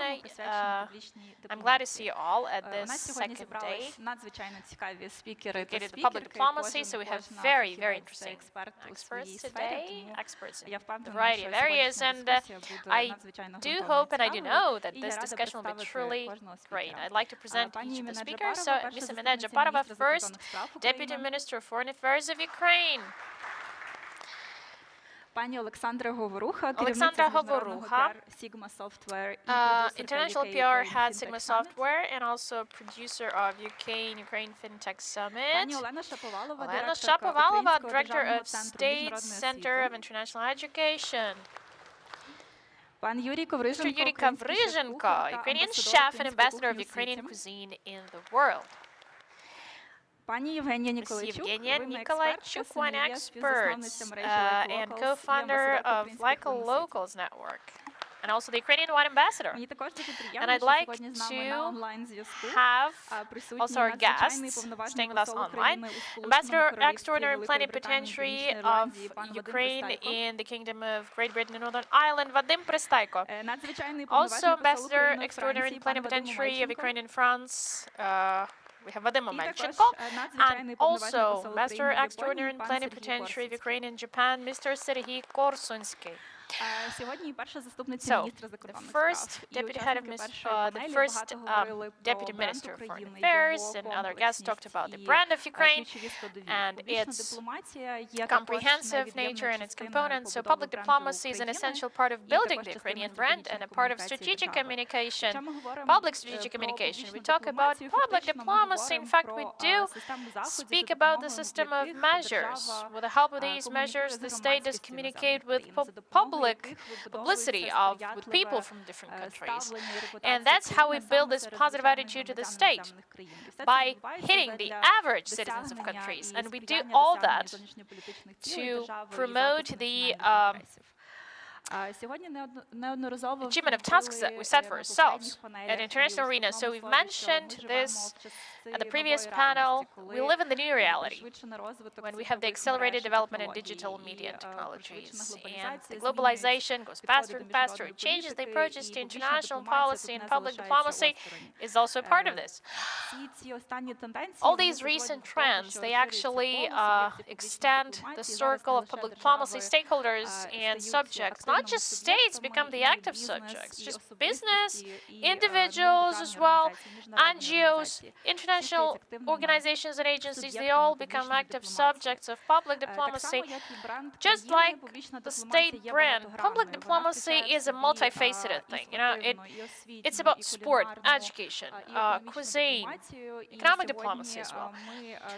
Today we'll talk in details about each of these sectors. So, in January, MFA, upon the initiative of the Minister of Foreign Affairs, Dmytro Kuleba, adopted the first historical document, the Strategy of Public Diplomacy, for 5 years, for 5 following years, MSMNA. So, what tasks, what commitments is the MFA setting, and how will you achieve the goals you've set? Thank you, Maria. But before I actually go to the official part of my speech, the part that I have to bring to you, because a huge team was preparing it, and I have a number of slides, I just want to have some personal considerations presented. I had a talk with a person not from diplomacy, not from promo, not from cultural area, but when I was sharing like what huge resource we contribute to create a positive image, she asked me, why do you need this? Why do we need the brand? Why do you need the public diplomacy? What is the profit for average Ukrainian in a village, in a remote village? What shall this guy have? What shall he get? Well, I was a little bit frozen at the beginning. I just froze, you know, with this very straightforward question.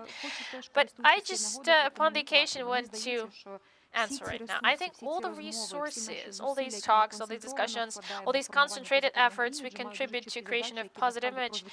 This is about very clear task for average citizens, for us all to feel more prosperous, more wealthy, more progressive, happier, finally, to share this with those who live next to us or a little bit farther from us, and to share it with the world. This is the value. Around this value, we need just to build our understanding on why we contribute the resource. I do think that we have everything for it if we actually transfer the opinion of the MFA. There's a political will. The leaders of the MFA are very inclusive. They want to involve partners. We have wonderful partners. At the press conference, I told you that we're proud of our cooperation with such wonderful, talented Ukrainian people from various sectors and industries, Ukrainian wine culture, education, traveling. This is truly beautiful thing when everything unites, when we give birth to even more beautiful things. And what Andriy Sibiha mentioned, the resources, very practical thing, and we do hope that it's when we get the quality out of the quantity, and we'll manage to convince our MPs that you need to contribute, invest in public diplomacy more than we do today. Maria, going back to your question, briefly, I will tell you that strategy is the first one in the history. MFA never adopted adopted such documents before. This is a very practical document. It's not about outer space, you know, it's about some very practical things, routine things the public diplomats are learning to do every day, and MFA system helps them to do it more effectively in the context of communication. For the following 5 years, we have three very specific goals. People know more in the world about Ukraine. So people are aware of what Ukraine is. They understand, the broad audience understand what that is. Ukraine is perceived as a democratic European state which is moving towards its full membership in the European Union and NATO, even in the context of aggression by Russian Federation. Ukraine relies on fighting the harmful narratives created to discredit and to destroy Ukrainian nation and its sovereignty, and we promote our own identity. Three very clear tasks we have. So the strategy stipulates the implementation of all these tasks in 7 areas. So culture, economy, export, cuisine, science and education, sport, and digital. So in each of these areas, we have a separate focus. Diplomats and experts working with us. Also, the strategy of public diplomacy incorporates very clearly outlined geographical priorities, built on those priorities that we envisage in the strategy of the foreign activity of Ukraine, and one voice policy, of course, which allows us to be more effective in our communication. Also, the use of national brand Ukraine Now that we mentioned so much today, that government adopted 3 years ago, and actually which allowed us to communicate more effectively about ourselves, modern approaches that actually prioritize the positive narrative. So when we studied how Ukraine is perceived, we started from Holodomor and now we have Russian war. We need to talk about it, but also positive things should be there because we have dynamic development, we have progress, we have the pride, something to be proud of. We need to have these painful spots, but also the success stories. And the last thing, monitoring and assessment system, a technical thing based on relevant indicators and indices on how effectively we implement the measures. And to enforce the strategy, to implement the strategy, we have a clear action plan for it, so step-by-step plan with each area. And again, we have something to boast, we have some results. I'll tell a little bit about it. Cultural diplomacy. So international book fairs with the support of our foreign diplomatic agencies, more than 120 in almost 90 countries of the world. It's a huge Ukrainian diplomacy resource, and we were presented at the leading platforms, book fairs like Frankfurt Book Fair, Book Salon in Paris, book exhibition in Montreal and other places, and maybe some of our ambassadors will tell more about this, about these literary victories. So international festivals with the support of our diplomats, we were presented at the key festivals like Berlinale, Cannes Festival, and others. And we also had the days of Ukrainian cinema in Italy, in Prague, Warsaw, Brazil, Great Britain, Belgium, and many other states. Ukrainian-speaking guides. Andrei Sibika mentioned it. Within the last 6 months, we've launched 10 projects. In many countries, when Ukrainian tourists in foreign museums can actually listen to the content in Ukrainian, get the Ukrainian content in their native language, in their mother tongue. And now we have 37 Ukrainian guides presented.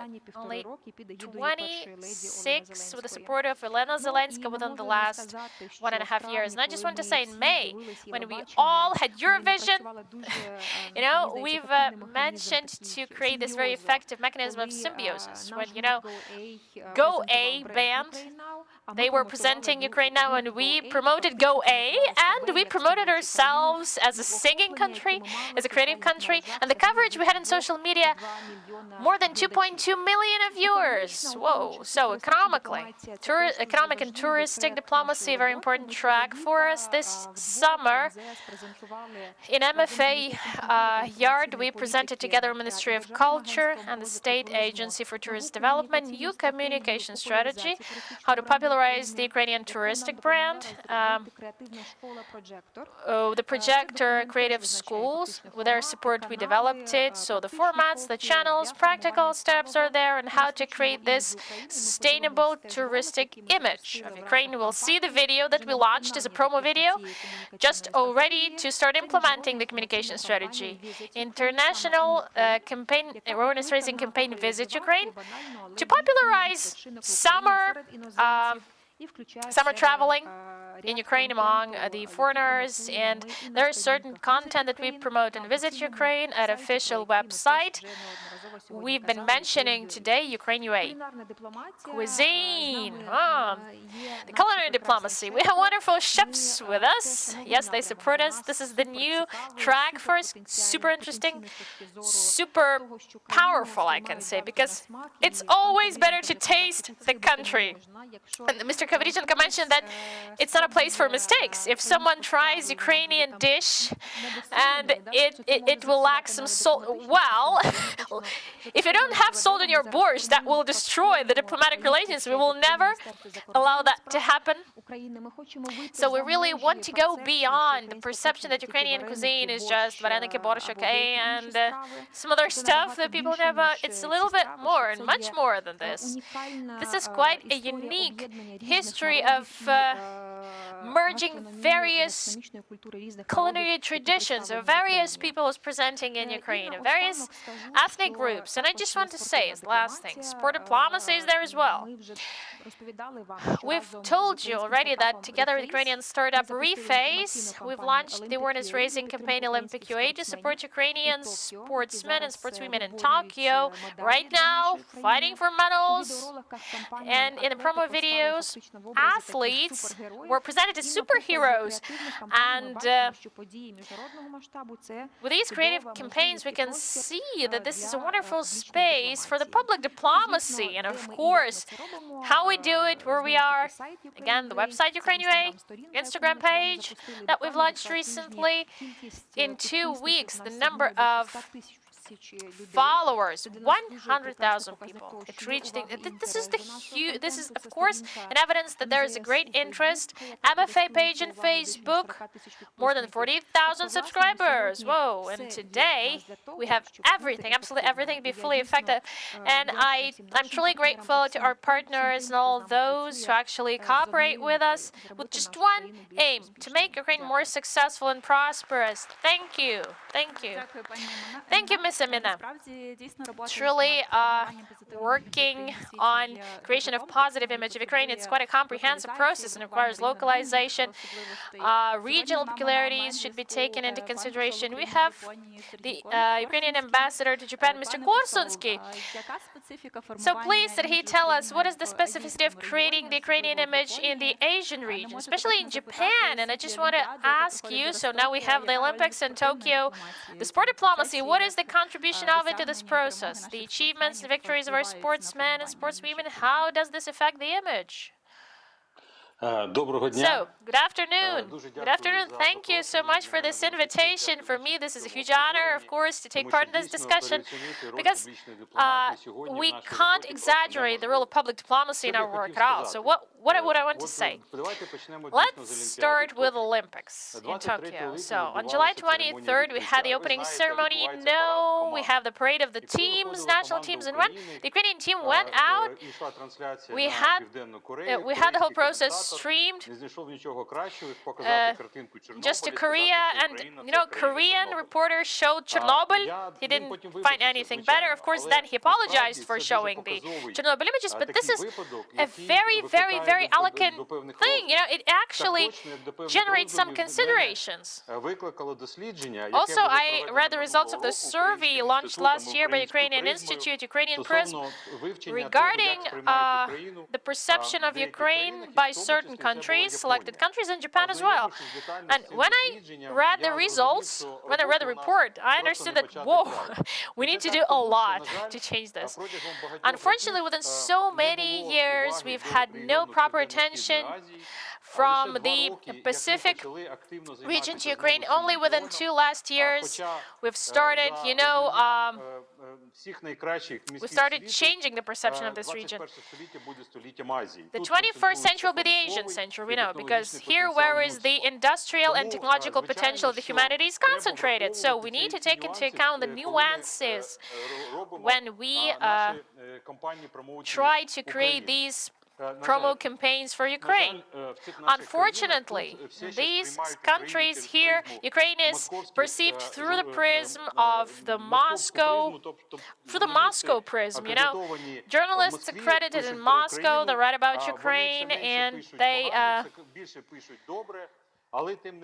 write more positive things than negative, but for these articles to be truly objective and fair, we need to work a lot and consider the regional specificity. What I want to mention, maybe this will be interesting for those creative agencies cooperating with MFA and Ukrainian Institute.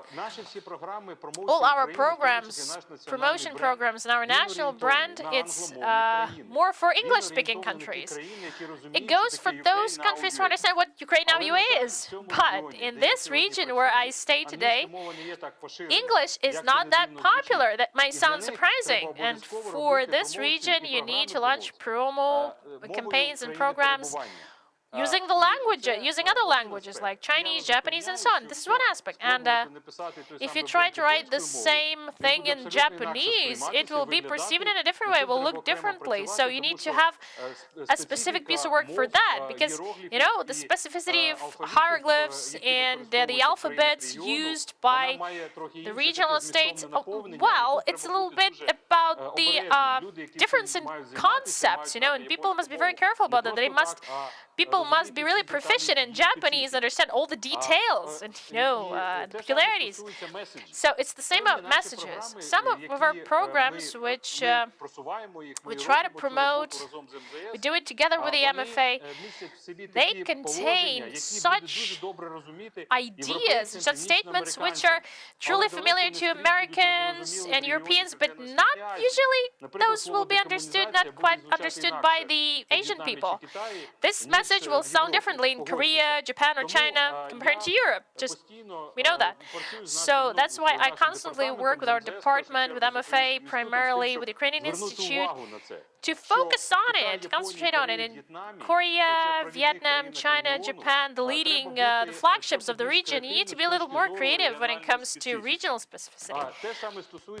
The same thing is about the social media. That's basically, we have mostly targeting Facebook, but Facebook is not that popular in those countries as it is for us. For example, Facebook has 3 times less audience than Twitter in Japan. So Twitter is the main tool for us, and all of the media, all of these politicians, and all of the businesses in Japan have been signed down to Twitter, to the Twitter account that we have in Japanese. And we know it clearly because we have checked that the effectiveness of the response of our followers is much higher when you're doing that in Japanese. And every country has its own peculiarities. Somewhere the YouTube is much more popular than, or in others is the Instagram, for example, but it has to be considered as well. And speaking of the sport diplomacy, it's a very important aspect. And in the context of Olympics, it was a pleasure for me to understand that here in Ukraine, in Japan, we have the fan base for Daria Bilodid or Alina Svitolina. Serhiy Popko and Andriy Shevchenko are the legends here. And when sometimes you want to explain people what Ukraine is, you just say Serhiy Buk or like Daria Bilodev, she's a star.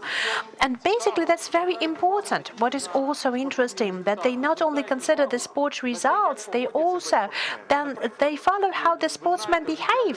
Like for example, you know that the Olympics is being held in a very complex and challenging condition. It was really hard to organize it all under the pandemic. And it was a greatest pleasure for me that our team, in all of the commands, and there was a lot of commands that our team has given out, and they have been broadcasted to the media, and that our team was very positive in evaluating the condition for the Olympics. The Ukrainian team has shown that we are really respecting and understanding the situation in Tokyo and in Japan and the pandemic. And it was highly contrasted to, for example, what the Moscow journalists and the Russian team has broadcasted.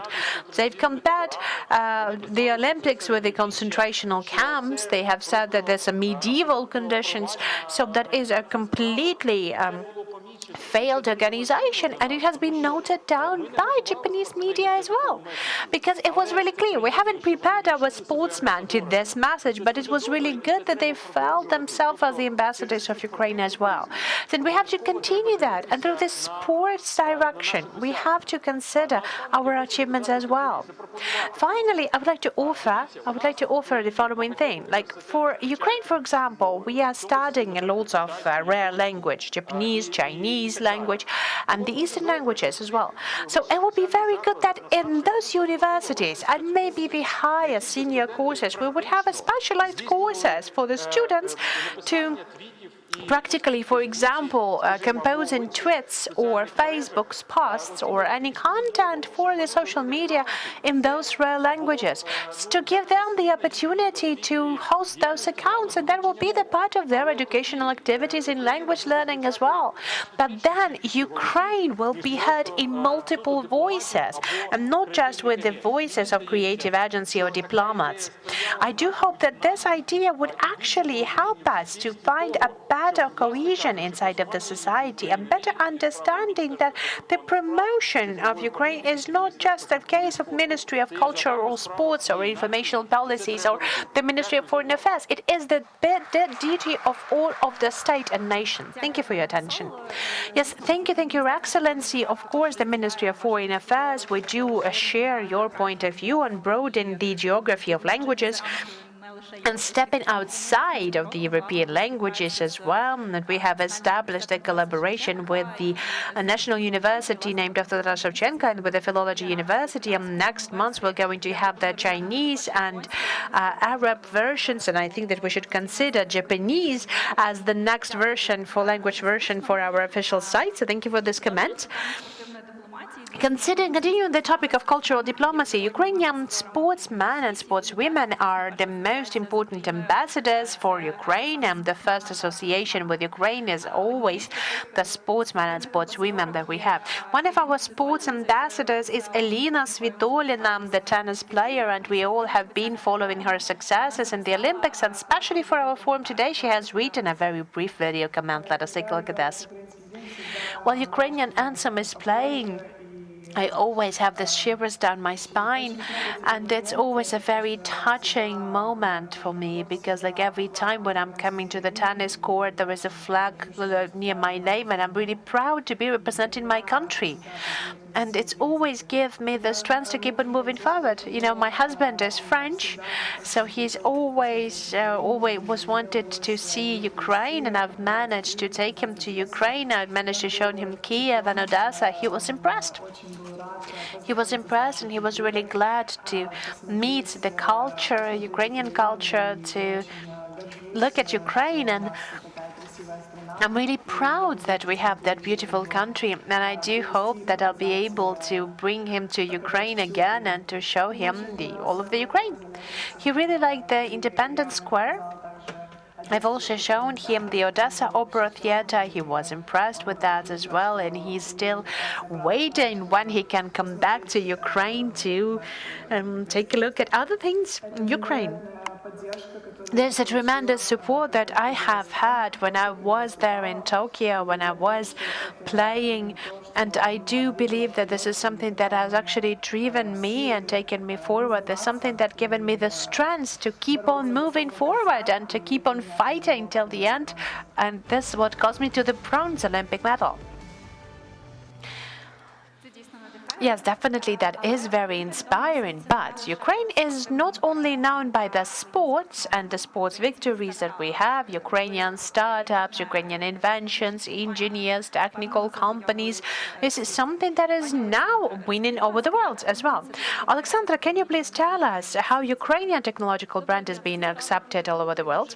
Good day, ladies and gentlemen. I'm pleased to be here today. Thank you very much for raising this topic. For 6 years in a row already, I have been working in the technological sphere, and of course, talking with multiple clients, with our partners abroad, I have heard it from people who would not really know Ukraine from the good side. We have heard that they think that Ukraine is the corruption country, the country for Chernobyl or beautiful women, but it's not something that you would like to actually hear. And I'm really happy that we have already people that know us, who collaborate with Ukrainian companies, who know that we have a strong tech system, that we have talented coders and developers, that we have already have the widely known startups. It's something that brings me joy. Yes, a little bit about myself.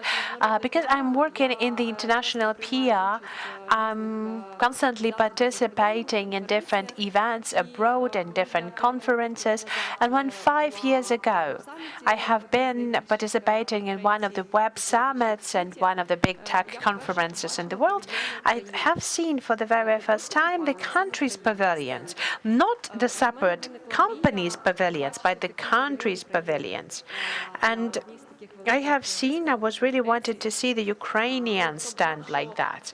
And basically, that was very good that I have seen this idea. We have co-organized this kind of pavilions with Ukraine.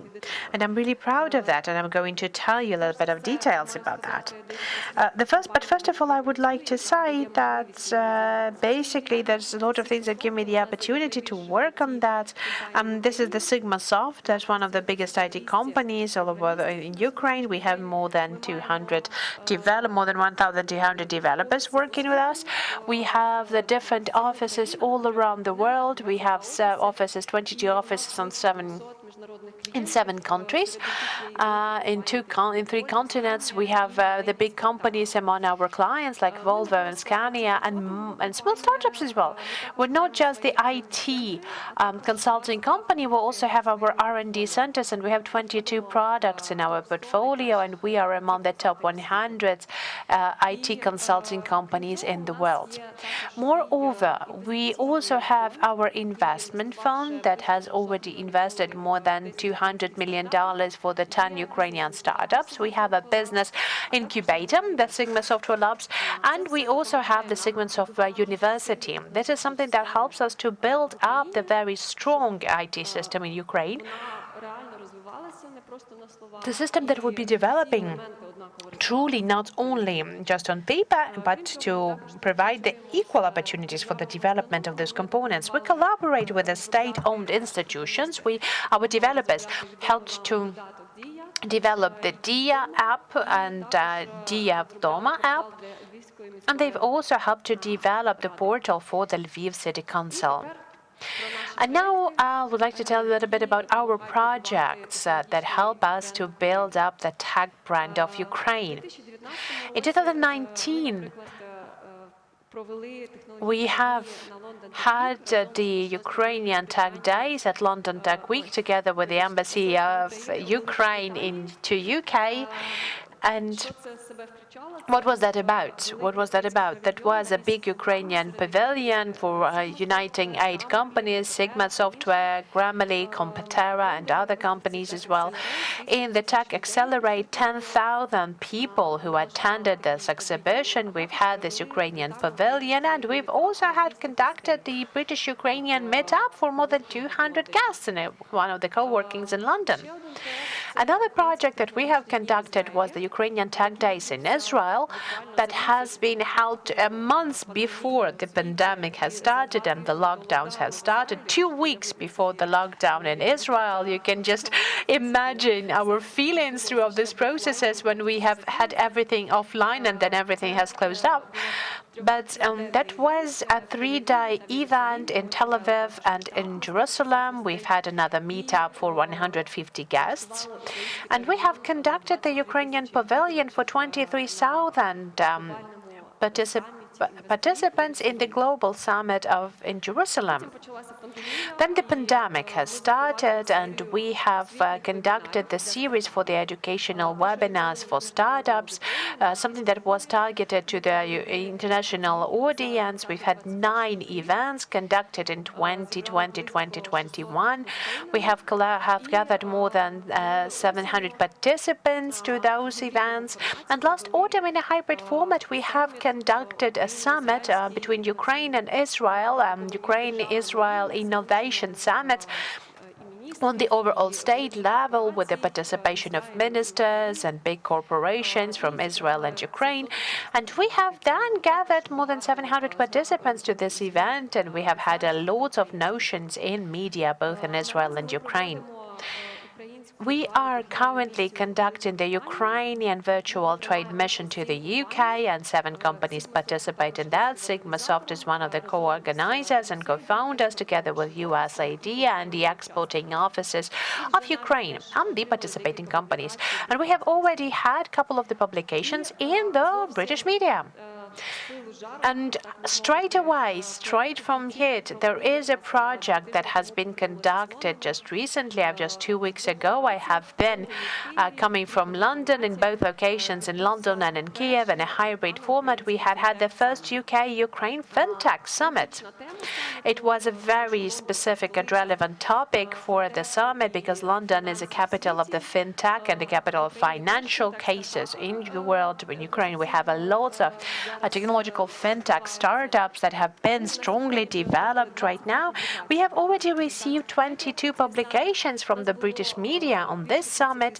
We have had more than 30 speakers that participated in the summit. We have had 4 hours of live broadcast, and we had a broadcasting bridge between Kiev and London.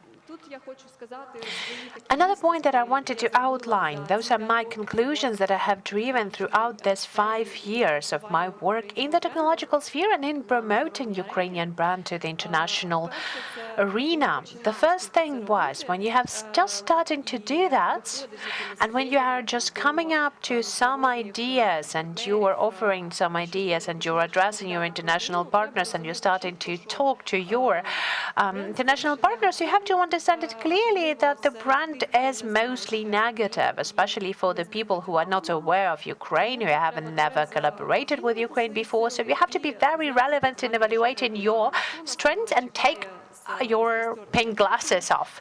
No one is waiting for us with their arms open, unfortunately, so we have to find the creative approaches of how you can be noticed by the media, how can you be noticed by some clients, partners, investors, so on and so forth. You have to have a clear understanding of your weak points, and not to emphasize them, but still know them, but to emphasize what is your change happening, how you are now being developed. So we acknowledge that, but we're working on that as well. Another point is important to outline the strong points that we already have, and this is something that has already been heard multiple times. We have a lot of creative people working in the country. There is a strong, powerful technological system. Except for the outsource of the company, there is the startups and the product companies working in Ukraine as well. We have to understand that when you're lacking the scope, the budgets, connections in the country that you would like to join in, you have to turn on your creativity. You have to turn all your creativeness, you have to turn on everything you have, and you have to invest all of the efforts that you have in order to reach your goal and to promote your brand. A very interesting experience that I'm really happy with is the synergic experience with international partners when we have this win-win collaboration, and when it is very good for us to use the collaboration, to use the partners that have been working on the market that you would like to get to. As an example, our recent FinTech Summit that we have used together with the Embassy of UK. We've had the FinTech Scotland, High Out London, a lot of very big and important organization in fintech that they have supported us to be more credible. Yes, Alexander, I'm sorry, I would like to ask you to wrap up with this positive note, because you have asked the Ukraine positive note that we have has happened a couple of weeks ago. I would like to pass the floor to our extraordinary and plenipotentiary ambassador of Ukraine to UK. Maybe you can tell us about that, because we'll have a short video after that as well. Okay, yes, of course, but let us ask about how the brand is being appreciated in the UK. Yes, good afternoon, ladies and gentlemen. I'm pleased to welcome you from London. I'm really happy to see every one of you, and Alexander, that we have just ended up working on the summit, so I'm really happy to note down some of the challenges that we've had. So how are we thought about in Japan, or in UK? So basically, and what is going to be the overall for us appreciation and notion in UK? I'd like to ask you to go to the next slide straight away. Speaking about the friendship of Ukraine and UK has already been said a lot, and everyone has said that has been the strategical signing of the free trade. And you have seen that there is a very optimistic point of view and that we currently have in our relations. We've also had the Defender marine craft that has been by the seaside of Odessa has been followed by all of our citizens. That everything has been very good, very okay, and it has been really highly appreciated from both sides of the territories. But what is also that we have? How do we see the collaboration between Ukraine and UK in 20 years? In what way that should be done, and how we should reestablish this political support that we currently have. What it is actually about us for the UK? Is this one of the smaller countries on the other side of the channel that is fighting against the traditional opponent of the UK, Russia? Or who we are actually? Do we have a lot of research work that we have to deal with? But there is a certain understanding that we currently have. In the SCARE program from the UK, I see that Ukraine is basically the very good supporter for the agricultural product, the breadbasket of Europe. That is very interesting for the UK, because half of everything that people have been consuming in Britain, this is taken outside of the island. The collaboration between the UK and with Russia has been brought up with as really hard combinations between correlations and treatment of Crimean issue, and has been supported by the strong tradition of the spy movies.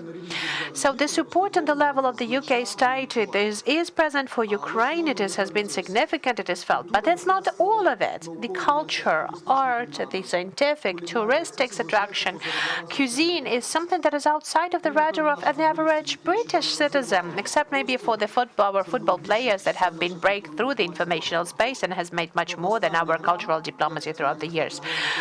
Even though their final game that they've had, might have been better, especially because they have been playing with the English team. So, but the lack of information is very good for us on some concern, because we can use it as the tabula rasa, as a blank space, so we can write our own history. We believe that it has to be a very aggressive image of Ukraine and the technically supported image of Ukraine. Why focusing on tech sector in Britain? Because Britain itself is like this. This is the third technological hub in the world. London is one of the most attractive places for new investment in the world. I mean, investment, general investment and tech investment. The 2020 survey showed us that still Britain is the top 2 in supporting startups after the Silicon Valley. 700 of startups with the value of approximately $1 billion successfully started in Great Britain. So the convenience for business allows to establish the best networks, so the safety of life attracts talents from various countries, and English. My Tokyo colleague spoke of it. Yes, we have English. It allows us to attract talents from elsewhere, like the tolerance of the community, traditions, culture. And the next slide, please. So, the piece of the pie Ukraine is competing for. Please take a closer look how Ukrainian companies do perceive Britain today. The figures tell it. So Britain is the second biggest IT market after US for us. Within last year, as you can see, this is export of our IT products. It's tripled. Tripled. If you take the following slide, today, our tech services give us as much as the traditional export. For example, grain, black metals. I do hope that you understand what the picture tells us, so please do not abuse these results. What do we do for Ukraine to be perceived as British capitalists and average British citizens, that we are worth to be supported, we are worth their attention and interest, and we are worth to get some protection and assistance? I think we all may be supported by this routine everyday work of brand promotion and some things, some campaigns, recent campaigns, you can see this. So tight cooperation with local and Ukrainian business, Ukrainian governmental agencies, media, academic institutions, business accelerators. What would be really great is to promote the expat network. I will not take your time, I'll just give you some examples. We already took these, like the National Pavilion of Tech Accelerate that we had here. You all do understand that for some British people that was a surprise this was a Ukrainian startup, but the coverage of the event, CNN, Forbes, The Telegraph, this is a serious reason for us to understand that the whole world will know about this. The next slide, please. Case number 2. Delivery destination of the year. So, it's very interesting. When embassy decided with its own initiative to come up to the organizers and offer to present one's tech sector. So, promoting the image, this gave us a very good result. Of course, our success was built on true achievements in the sector. The only thing that was left is just to prepare the product and to let people consume it. So the following slide, this is our pride, the last summit that we had together with Sigma Software and recently finished. You heard about it. I will not stop at this event. In details, we'll see a small video. The only thing I want to say that actually all this time that we spent, expertise of Sigma organizers, those people who were involved in this, their contribution, we're grateful to MFA for understanding of the plan for the funding. Colleagues, this is the case when I just wanted to boast. With the support, with the financial support of MFA, we were able to launch this wonderful event. Of course, the major part of funding was provided by business partners, but the state was also contributing. The global companies presented in the embassy, and if you do love high tech, you'll just, you'll get mad. And the line where we gather experts from Ukrainian experts for them to actually even familiarize with each other, that would be really good. Vice Prime Minister Fedorov and the head of National Bank, I think they felt quite naturally at this event. Well, due to certain pandemic restrictions, unfortunately, the plans are limited. We wanted to have this 4-day marathon. We planned to have it agro-tech, space tech, we wanted to get, and the new word clean tech, that you don't like it. But we'll have it next time, of course. And the last slide to be presented, just to show that our work goes beyond the promotion of Ukrainian companies, but promotion of Ukraine as a brand. So, us as a nation of highly educated, strong, innovative people. Capitalization that actually hit many experts. It actually is quite elegant. So you can see this new product generated by Monobank. Skyroar, a Scottish company based in Edinburgh, is creating rockets.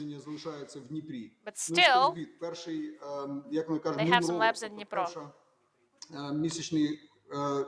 The first moon rover will be with British flag, but built by our specialists, the Ukrainian company. So thank you. Thank you. I would stop here and just ask you, do you see us, a 30-year-old country, as we do it? Thank you. Thank you. Thank you, Your Excellency. I do hope that the answer is yes. Thank you for sharing the project, successful projects. We would like you to continue successfully. And we have 2 other topics, is educational diplomacy and culinary diplomacy. So, Ms. Elena Shapovalova, please. Ukrainian brand. Ukraine as an educational destination is just being formed. Many foreigners do get higher education in Ukraine. So how do you work on the brand, and how can we be interesting to students? Well, for us, it's the easiest. We've heard so much about bad experience. We have wonderful experience, by the way. And today we have more than 76.5 thousand foreign students in Ukraine. Imagine, out of 155 countries of the world. When we say, when we ask what is actually attractive to them, how can we popularize Ukraine among foreign students? Well, we ask the students. Is what you see on the slide: high quality education, cost, international recognition, international relations, and collaboration. These are important factors to pick the destination, to study destination for students. We also launched a survey, and we asked foreign students staying today here in our educational establishment, why did they pick Ukraine? Are they satisfied with it? Did they get what they wanted? And would they recommend Ukraine to study to their peers and friends? So what we found out, foreign students studying here in Ukraine, they pick Ukraine primarily because the quality of education. Many of them mentioned the opportunity of certain practice, so internship programs which cannot be there in other countries, especially the medics, the future medics, those who really need to get some practical experience, and this is what Ukraine gives to them. And the cost of study, for those who simply cannot afford it at home, Ukraine is like a dream state, a state of opportunities to get high-quality education with the best price. And also the cost of accommodation and those opportunities that they have in Ukraine, it's quite interesting for them as well and attractive. And recognition, the opportunity to go back to their country with a recognized certificate or diploma and get employed. Will students recommend Ukraine to their friends and peers? More than 50% say definitely yes. Moreover, it's really interesting to see that more than 50% actually came to Ukraine after they got recommendations from their friends. And well, this creates a pool of opportunities for us, because we managed to find out that more than 50% of people made their final choice to study in Ukraine thanks to their friends. It means that with our new website, studyinUkraine.gov.ua, with the website launched by the Ministry of Foreign Affairs, Ukraine, we have huge opportunities, huge potential. We can tell them again, thanks to our institutional and structural cooperation, on the opportunities on the opportunities to get education in Ukraine, on their competitive advantage. Their competitive advantage.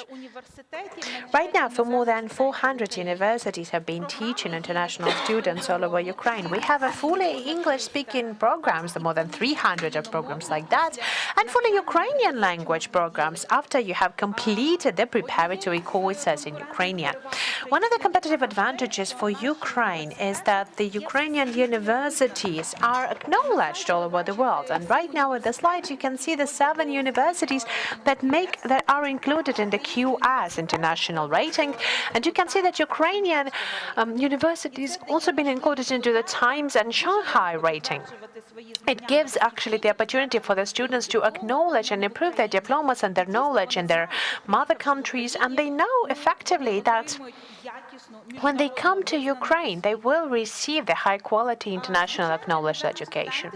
Of course, the international students, when they're choosing Ukraine, they're considering the international context and the domestic context. If we speak about the international context, we're speaking about the international ratings and the global trends of student mobility, economical and political situation in the region, opportunities for further employment. If we speak about the domestic context in Ukraine, that is what's also very important, the internationalization of the curriculums and educational programs, because most of the international students, what they ask us during our exhibition is whether we will learn something that we will need in our countries. If this is an exhibition in India, they were asking us whether we're going to study those diseases that are widespread in India, or whether we're going to study the other illnesses and we're not going to study those illnesses and diseases that will be needed in our everyday work at home.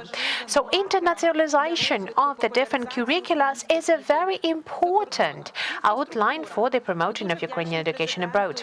Infrastructure. We're really grateful to the President and to the big construction program that we have outlined and given additional attention to the dorms.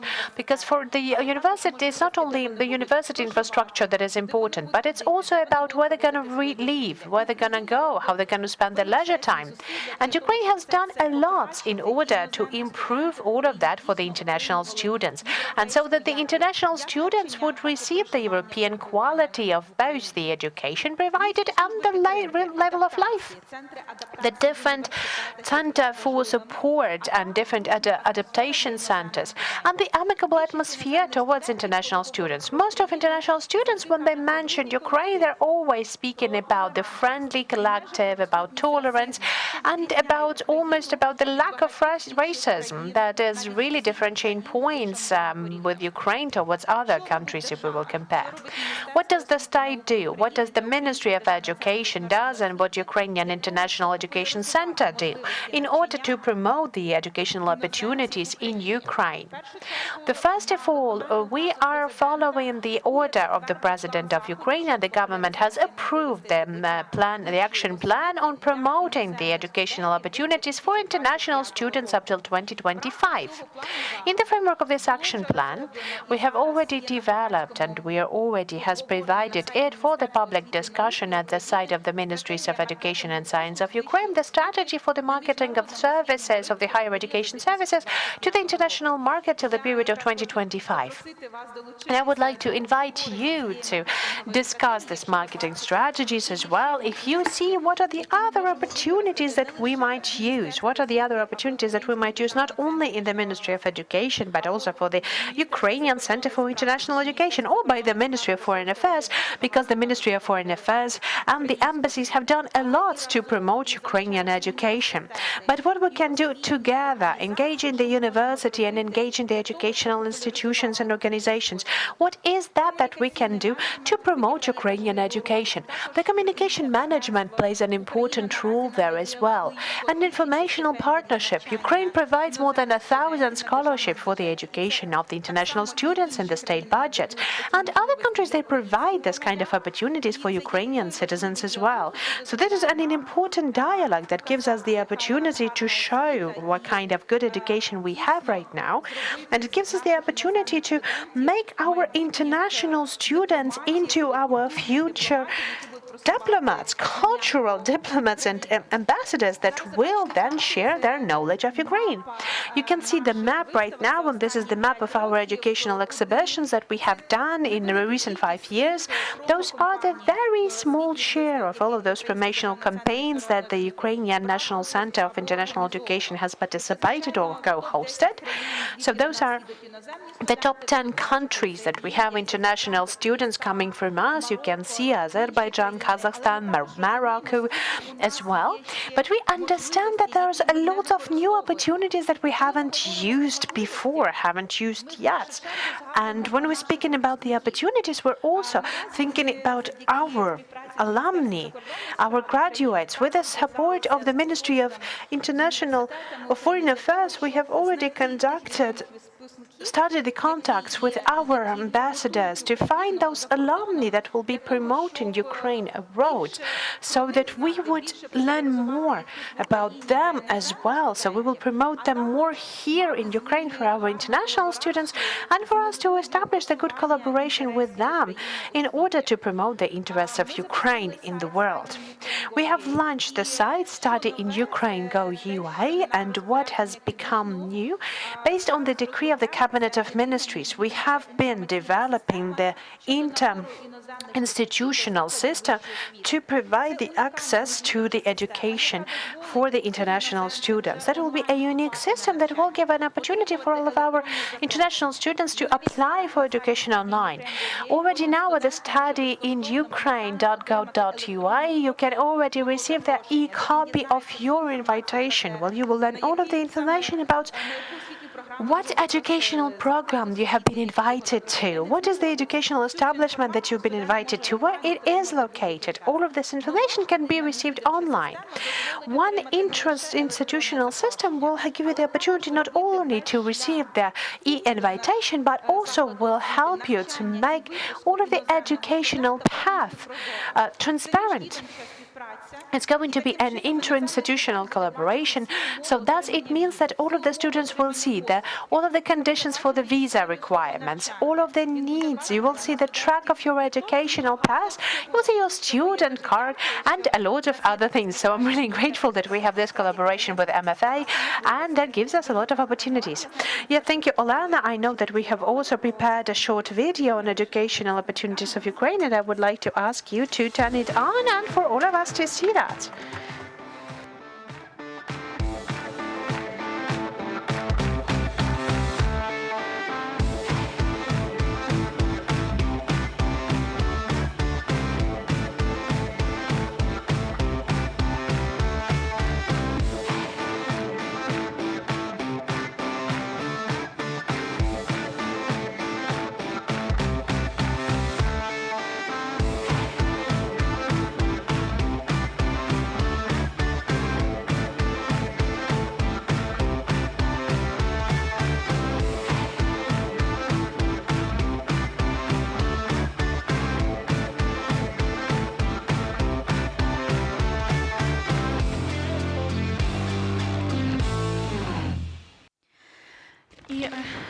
Thank you. Thank you.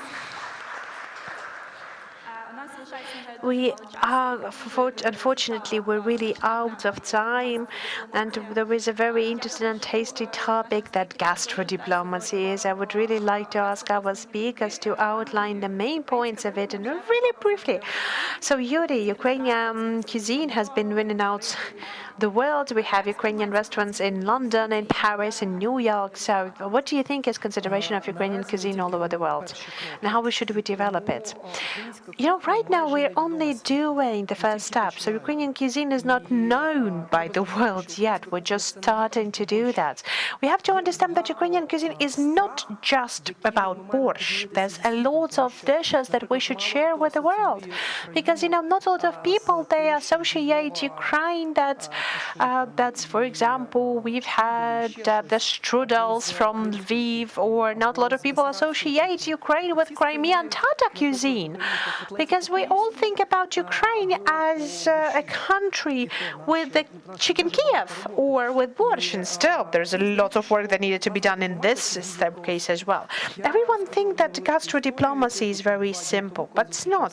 And I have met my friends in Yurmala just a couple of days ago, and I have heard a story coming from them.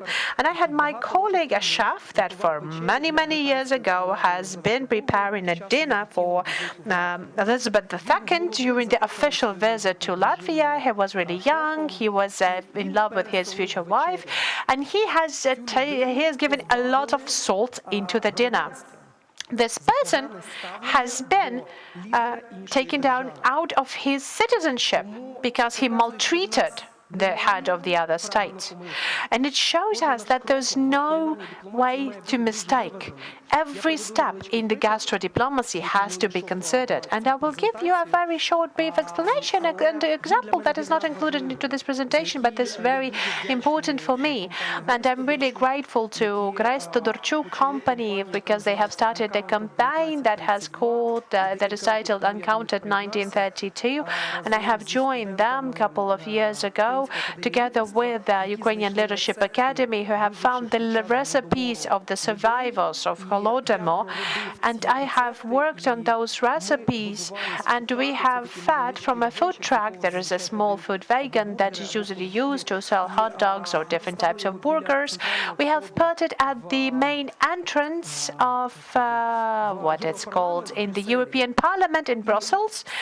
And we have provided this foods to the Brussels citizens or to the representatives of the European Parliament. We have given them their food by, in this way, giving them the opportunity to feel what kind of situation that was for Ukrainians during Holodomor, that they had to eat this food made of moss, of pine cones, of timber. So basically, that was the real gastro-diplomacy, because it closely speaks to your heart and to your stomach, and it helps you to understand a different nation. The very same Holodomor. People don't want to listen to those definitely frightening things that has happened. They don't want to see the photos. But the food appeals to your stomach, to your mind, to your heart.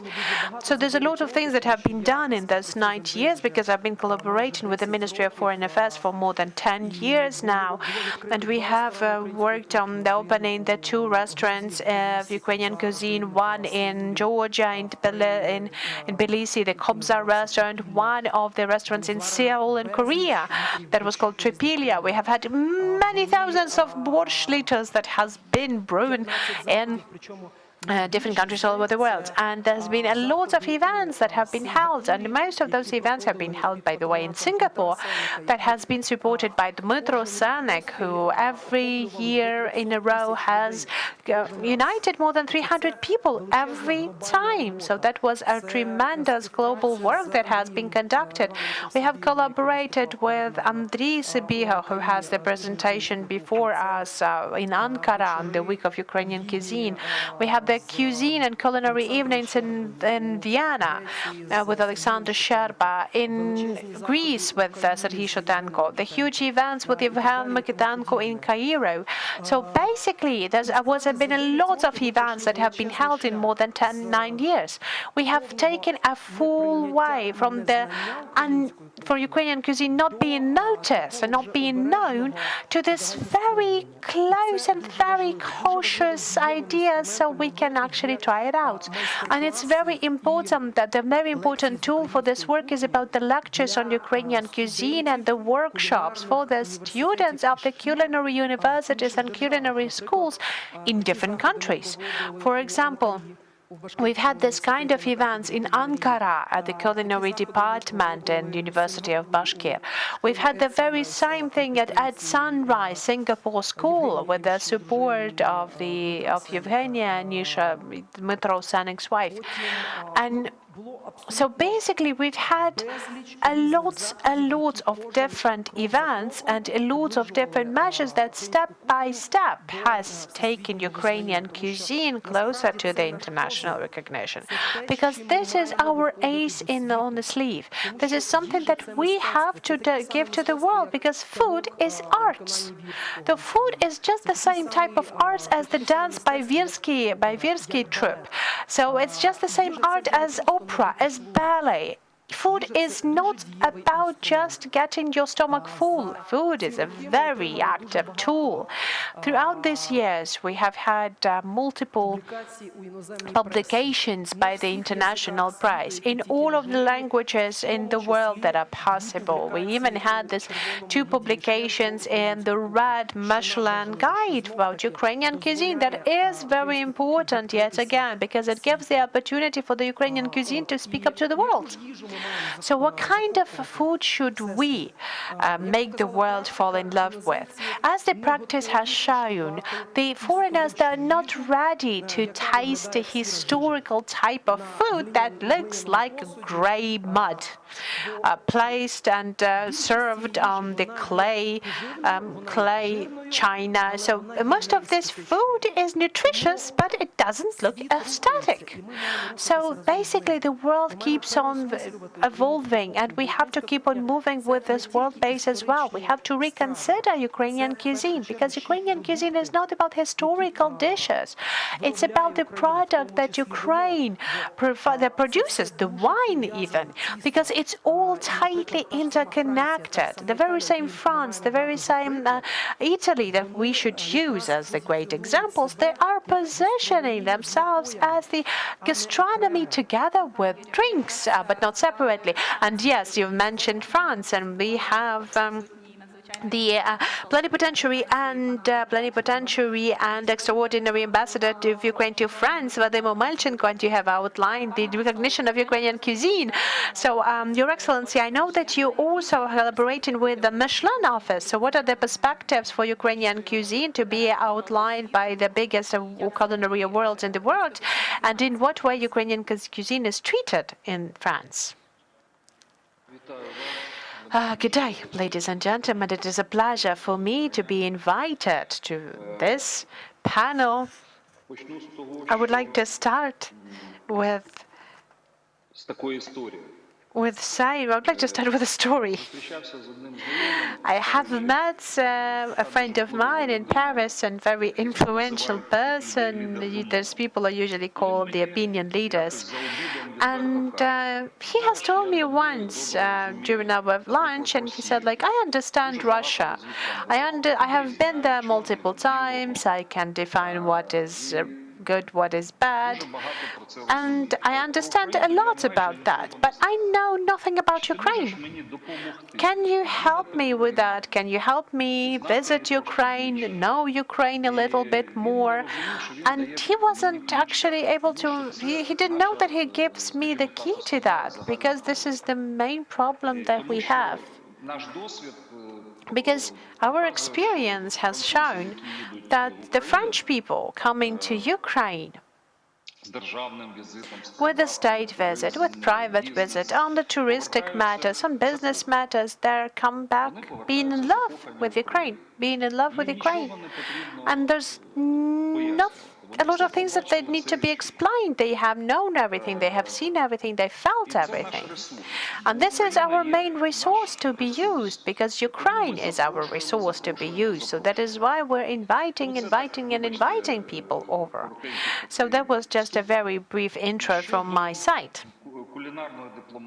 Speaking of the culinary diplomacy in France, of course, France has been considered the international gastronomic platform. There's a lot of events and festivals that have been dedicated to the topics of food. And by the way, Ukraine hasn't yet participated into those festivals before.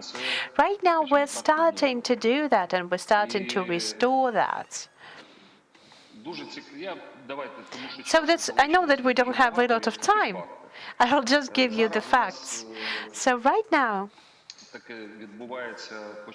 What we have started this collaboration with a famous magazine, Vin et Gastronomie, that has a very great audience, that have been working starting from 1995, and it was a very important magazine. We are starting our collaboration with them, and they have been participating in the festival organization as well. And in one of the next festivals, we're going to participate.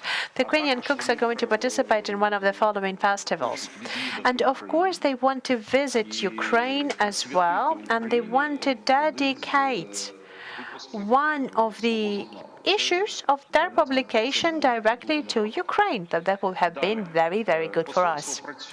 The embassy works. The embassy has almost completed the translation of the book, Ukraine, Food and History. I think that is a book that is known by all of the people at the panel. And soon, together with the Ukrainian Institute and together with the Yizhak publication house, this is Dession de Martigny, the public publishing house, will going to publish this book in France.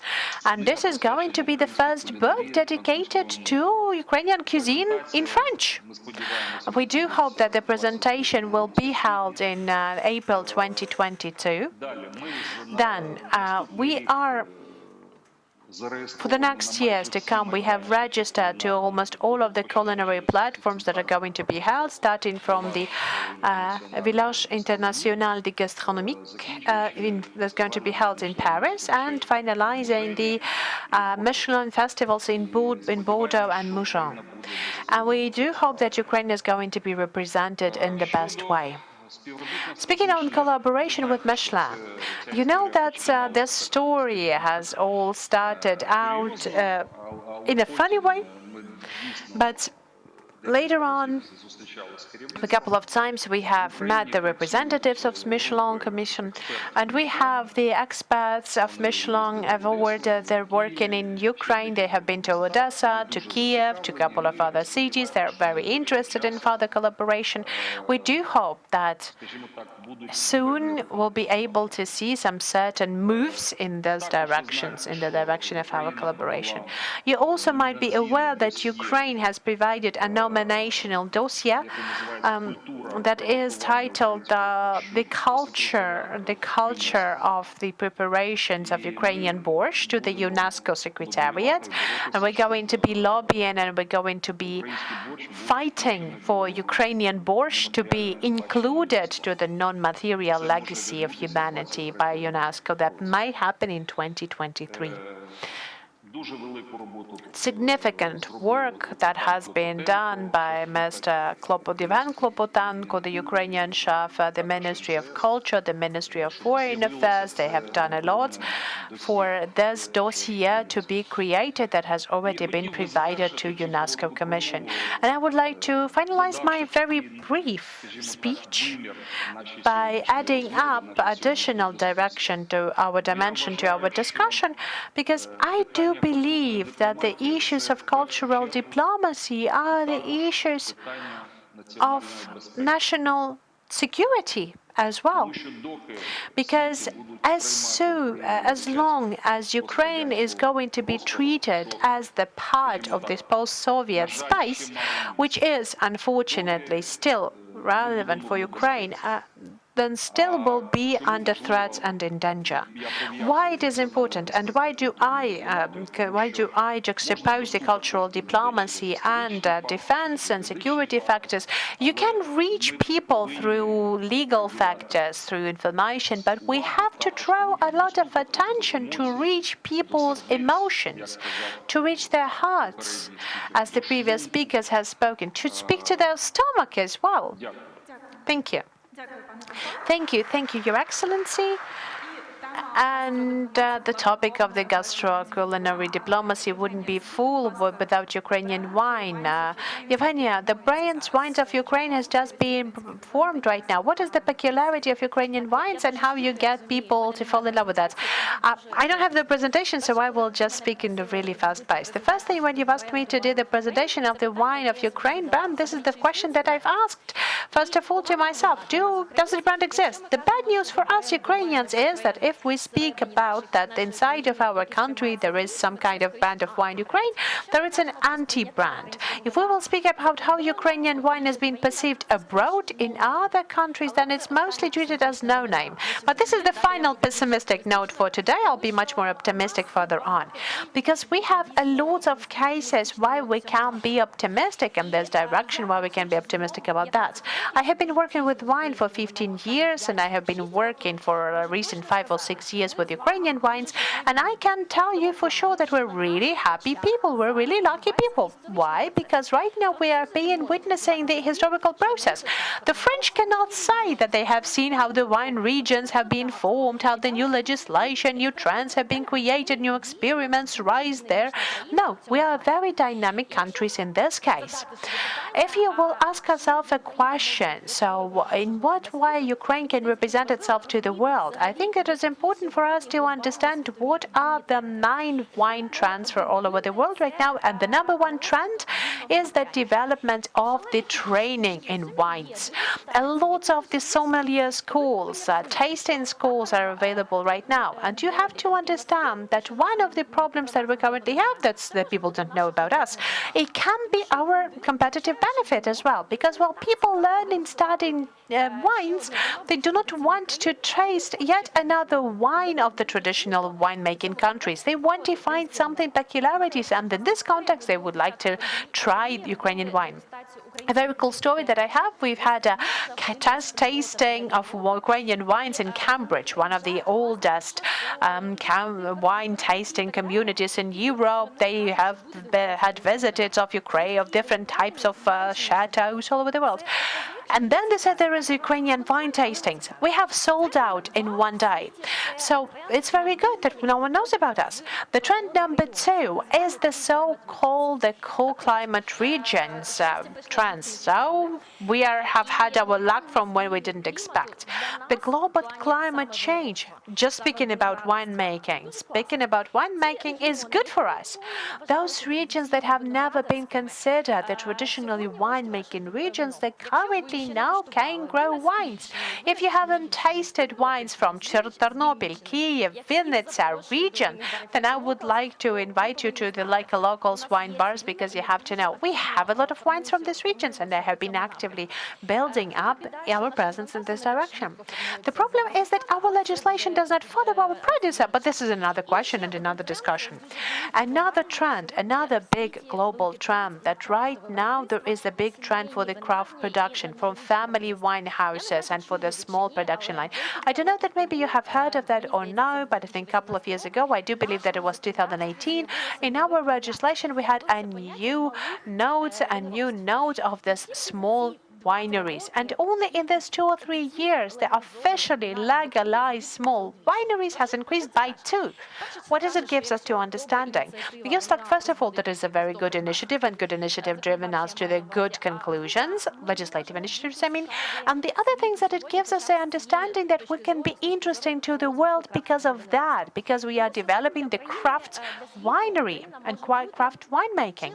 So Ukraine might be of something like, the new old world, because if the old world is something very traditional, historic based, very conservative, the new world is something very innovative, outside of this really harsh legislative frame. The Ukraine is somewhere in between, at least from my point of view. First of all, we have really cool history. We have historical regions where the wine has been produced constantly. Zakarpattia, Bessarabia region. We even have brought up the historical data on Khmelnytsky and Vinnytsia region. It's used to to have the winery production all the time. What has to be done to revive it? First of all, for Ukrainian wineries to develop the wine of Ukraine brand, we have to find our own identification.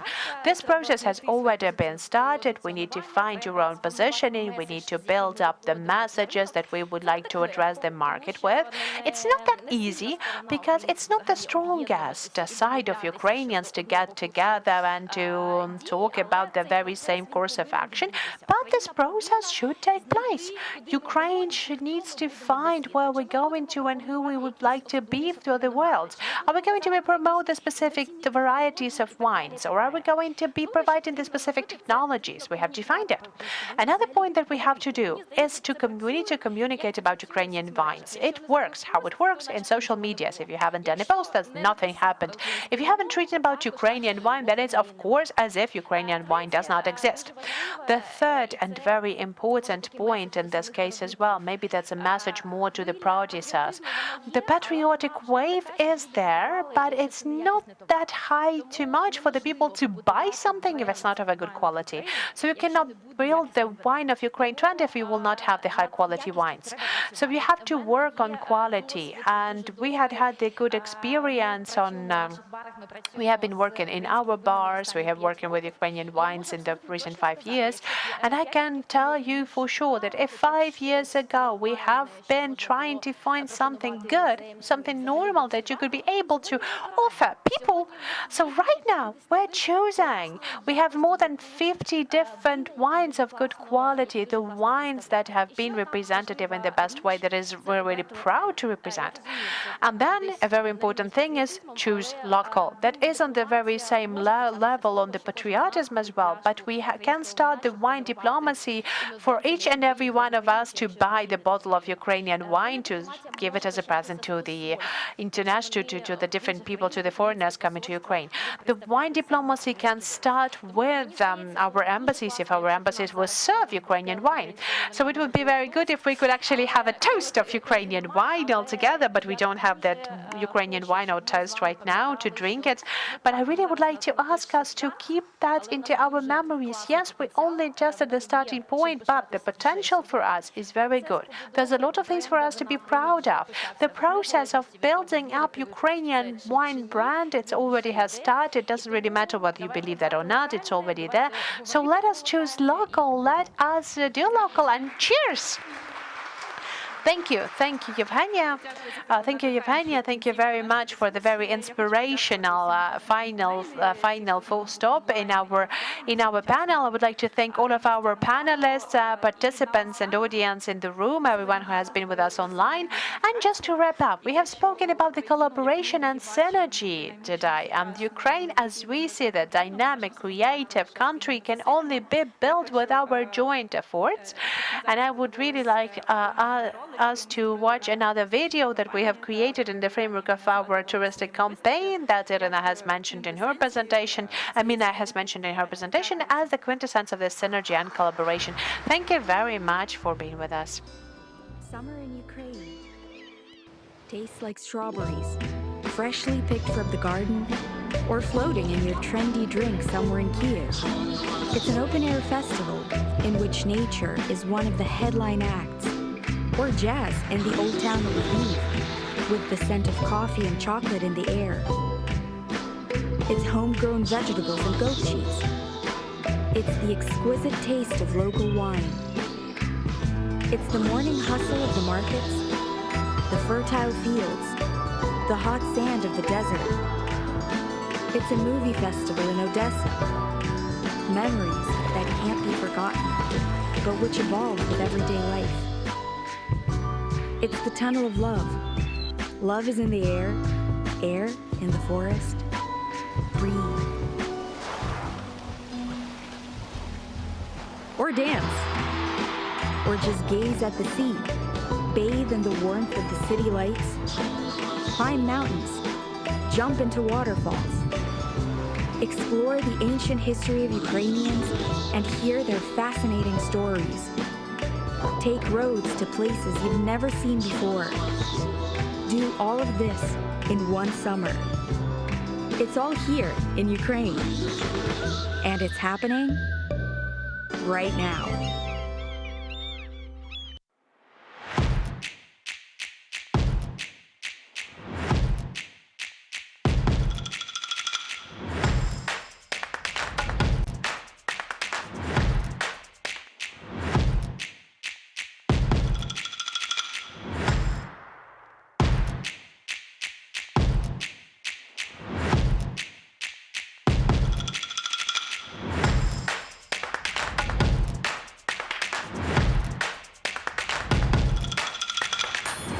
So on behalf of the British government, it gives me great pleasure to welcome you all to the very first ever UK-Ukraine FinTech Summit. The United Kingdom is an important strategic partner for Ukraine. We study the UK's experience in digitization and innovation in public services. We have already made a digital breakthrough in many areas. Ukraine is a world-renowned center for enterprise and innovation. We want to show that we are ready for the fintech businesses and invite the fintech community to do business in Ukraine.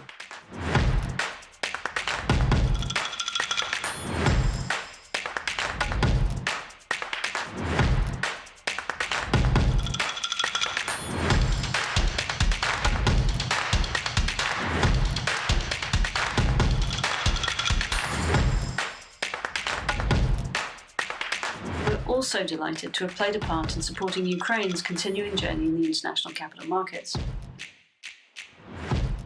I was really struck by the innovation that I saw in the country. Ukraine is a new tech hub for Europe.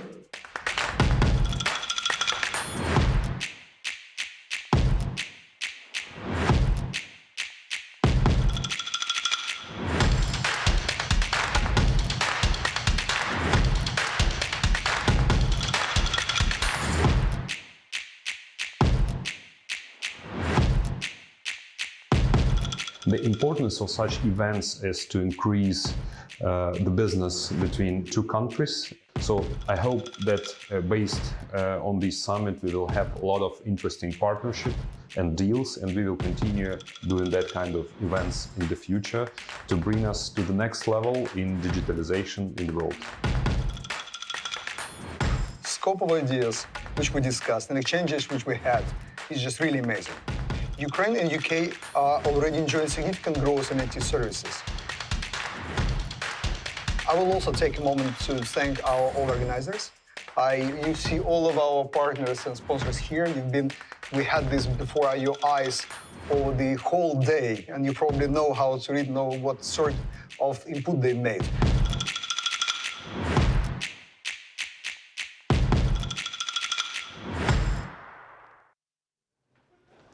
І перед заключною сесією цього дня на форумі «Україна-30» імідж країни, де якраз мова йтиме про туризм, як теж певний інструмент дипломатії, ми поговоримо про різні туристичні об'єкти, скажімо так, принади, магніти, які притягують багатьох туристів із різних країн світу. Ну, звісно, це Чорнобиль, зокрема, і місце однієї з найбільших катастроф техногенних, разом із тим місце, яке стало популярним в останні часи, в тому числі, зокрема, серіалу «Чорнобиль» HBO, і як можна переосмислити Чорнобиль і це місце, і чи це лише місце трагедії, смутку. Про це ми поговоримо із паном Ярославом, який представляє цю асоціацію туристичних операторів, які займаються подорожами до Чорнобильської зони. So Yaroslav is actually presenting the association of those who give us an opportunity to travel to Chernobyl. We need to understand the mentality, the understanding of Chernobyl, national and global, because Chernobyl is a heritage. It's a heritage that we got, and something we have to handle. And those people who go there to Chernobyl zone, they can visit the place of the biggest tragedy, the catastrophe, environmental disaster, or they can see how Ukraine is overcoming this horrible enemy, the radiation. Today we try to change the perception of Chernobyl, for us not to be the survivors, the victims, but to be those who overcome it. The concept of revival. So, first, when people a couple of years ago heard about the revival concept, they thought like, okay, it's such a horrible territory, but the nature is restoring. And right now, yes, we have various. We have the diversity of the red book animals and species. So we talk about the diplomacy. It's always for the foreign tourists. How often and from which states do we have the tourists coming to Chernobyl zone? If we speak about the pre-COVID years when the tourism was, let's say, developing, UK, Holland, and then US is in top 5. US, by the way, Americans go to Chernobyl to see these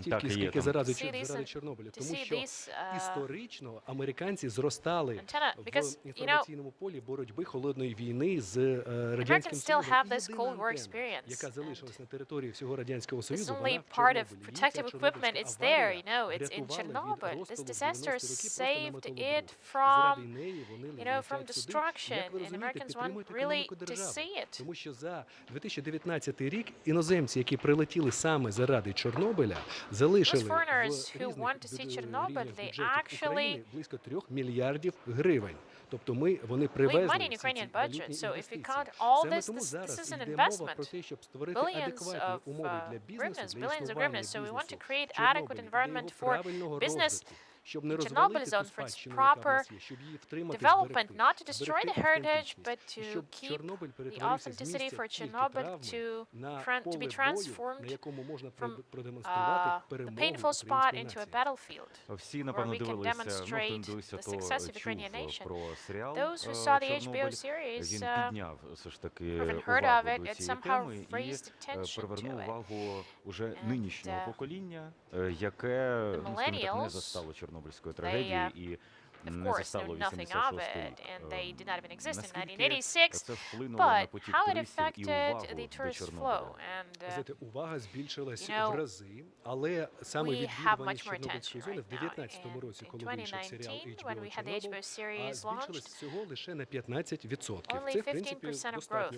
Well, this is a lot, but not that much. The pool of tourists was expected in 2020, but due to COVID-19, of course, people planned their vacations and COVID destroyed the plans. Today, tourism is being restored quickly, and today, if we try to... We will coordinate the tourism with internal production, and in a few years, I think we will restore the flow, and we will develop it. And how do you forecast? Основне єдине сховище відпрацьованого ядерного палива від Рівненської АЕС та деяких інших наших атомних електростанцій. Will it affect the situation? Є обмежувальні заходи. Any restrictive measures, the whole infrastructure to store it safely is there in Chernobyl. It's not a problem. The key problem is що під час перевозки з причин недопрацьованого процесу і недосинхронізованого процесу всю Чорнобильську зону зачиняють, і люди, які прилетіли з США, з Канади, з інших країн, вони весь день чекають і не потрапляють на ті локації, заради яких вони прилетіли. А ввечері вже літають, і вони повертаються. Це дуже in the evening, and this destroys the Ukrainian image. Within the following weeks, you need to synchronize the process. We will cooperate with our partners and will try to handle the situation with the radioactive waste. Okay, and right now we're about to go to the key stage of the forum. We will start the last session of this day dedicated to tourism.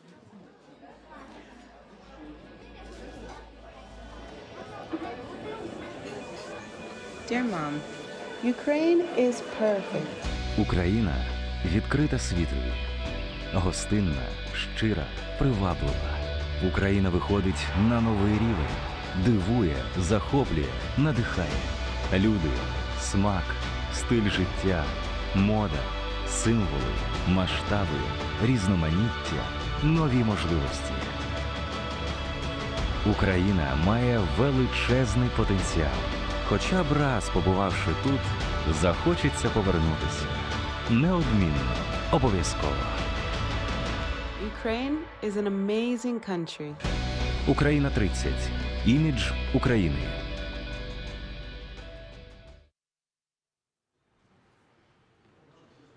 Це форум Україна 30 і заключна сесія цього дня форуму буде присвячена туризму як інструменту просування України в світі. Наші спікери вже на цій сцені і модерують цю дискусію експерт із туризму, голова Всеукраїнського об'єднання Visit Ukraine Антон Тараненко. Доброго дня. Good afternoon, guests. Good afternoon. Всі, хто прийшли в цю залу. Ladies and gentlemen, thank you for coming. And today we truly have a very important panel and very important last part of the panel.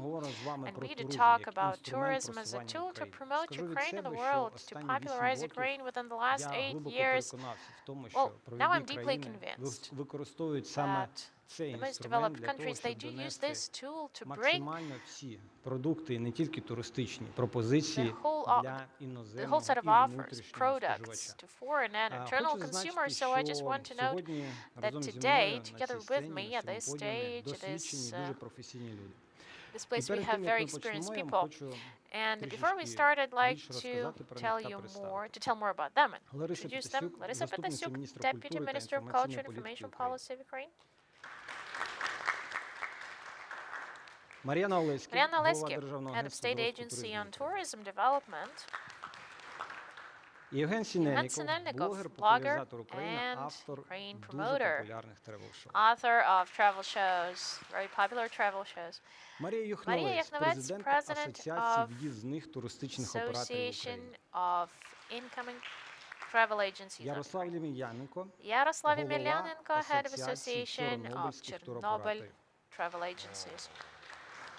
Лала Тарапакіна, радниця міністра захисту довкілля з питань розвитку і І Олена Матузенко, національна експертка з винного та гастрономічного туризму, президентка національної мережі «Дороги вина та смаку». Як ви бачите, в нас дуже потужна команда, дуже професійна компанія. І почати я хотів би з невеличкого слайду, який, в принципі, сьогодні демонструє туристичний потік і всередині країни, і безпосередньо в країну іноземців. Якщо можна показати саме, хто до нас сьогодні їде і хто саме подорожує Україною.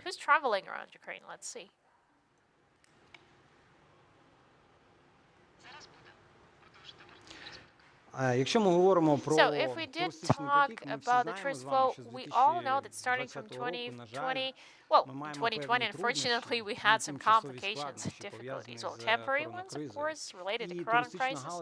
And the tourist sector was the one to stand in the front line facing it. But 2021, for the tourist community, is still, let's say, gives hope to the community, because we have new opportunities open, liberalization of visa regime, and of course, development of internal tourism. We can see today the top 5 regions traveling: Kyiv and Kyiv region, Dnipropetrovsk, Zaporizhia, Odessa, and Kharkiv regions. So if we do talk about top 10 countries, і громадяни, яких прибувають до України, це Німеччина, Туреччина, Ізраїль, США, Велика Британія, Саудівська Аравія, Азербайджан, Польща, Італія та Грузія. І зараз ми поговоримо з нашими експертами безпосередньо про те, як збільшити впізнаваність країни саме через інструмент туристичний продукт та туризм. І перше, з ким я хотів би поспілкуватися, пані Ларисо, насправді останні роки, вже 2 точно, Міністерство культури та інформаційної політики є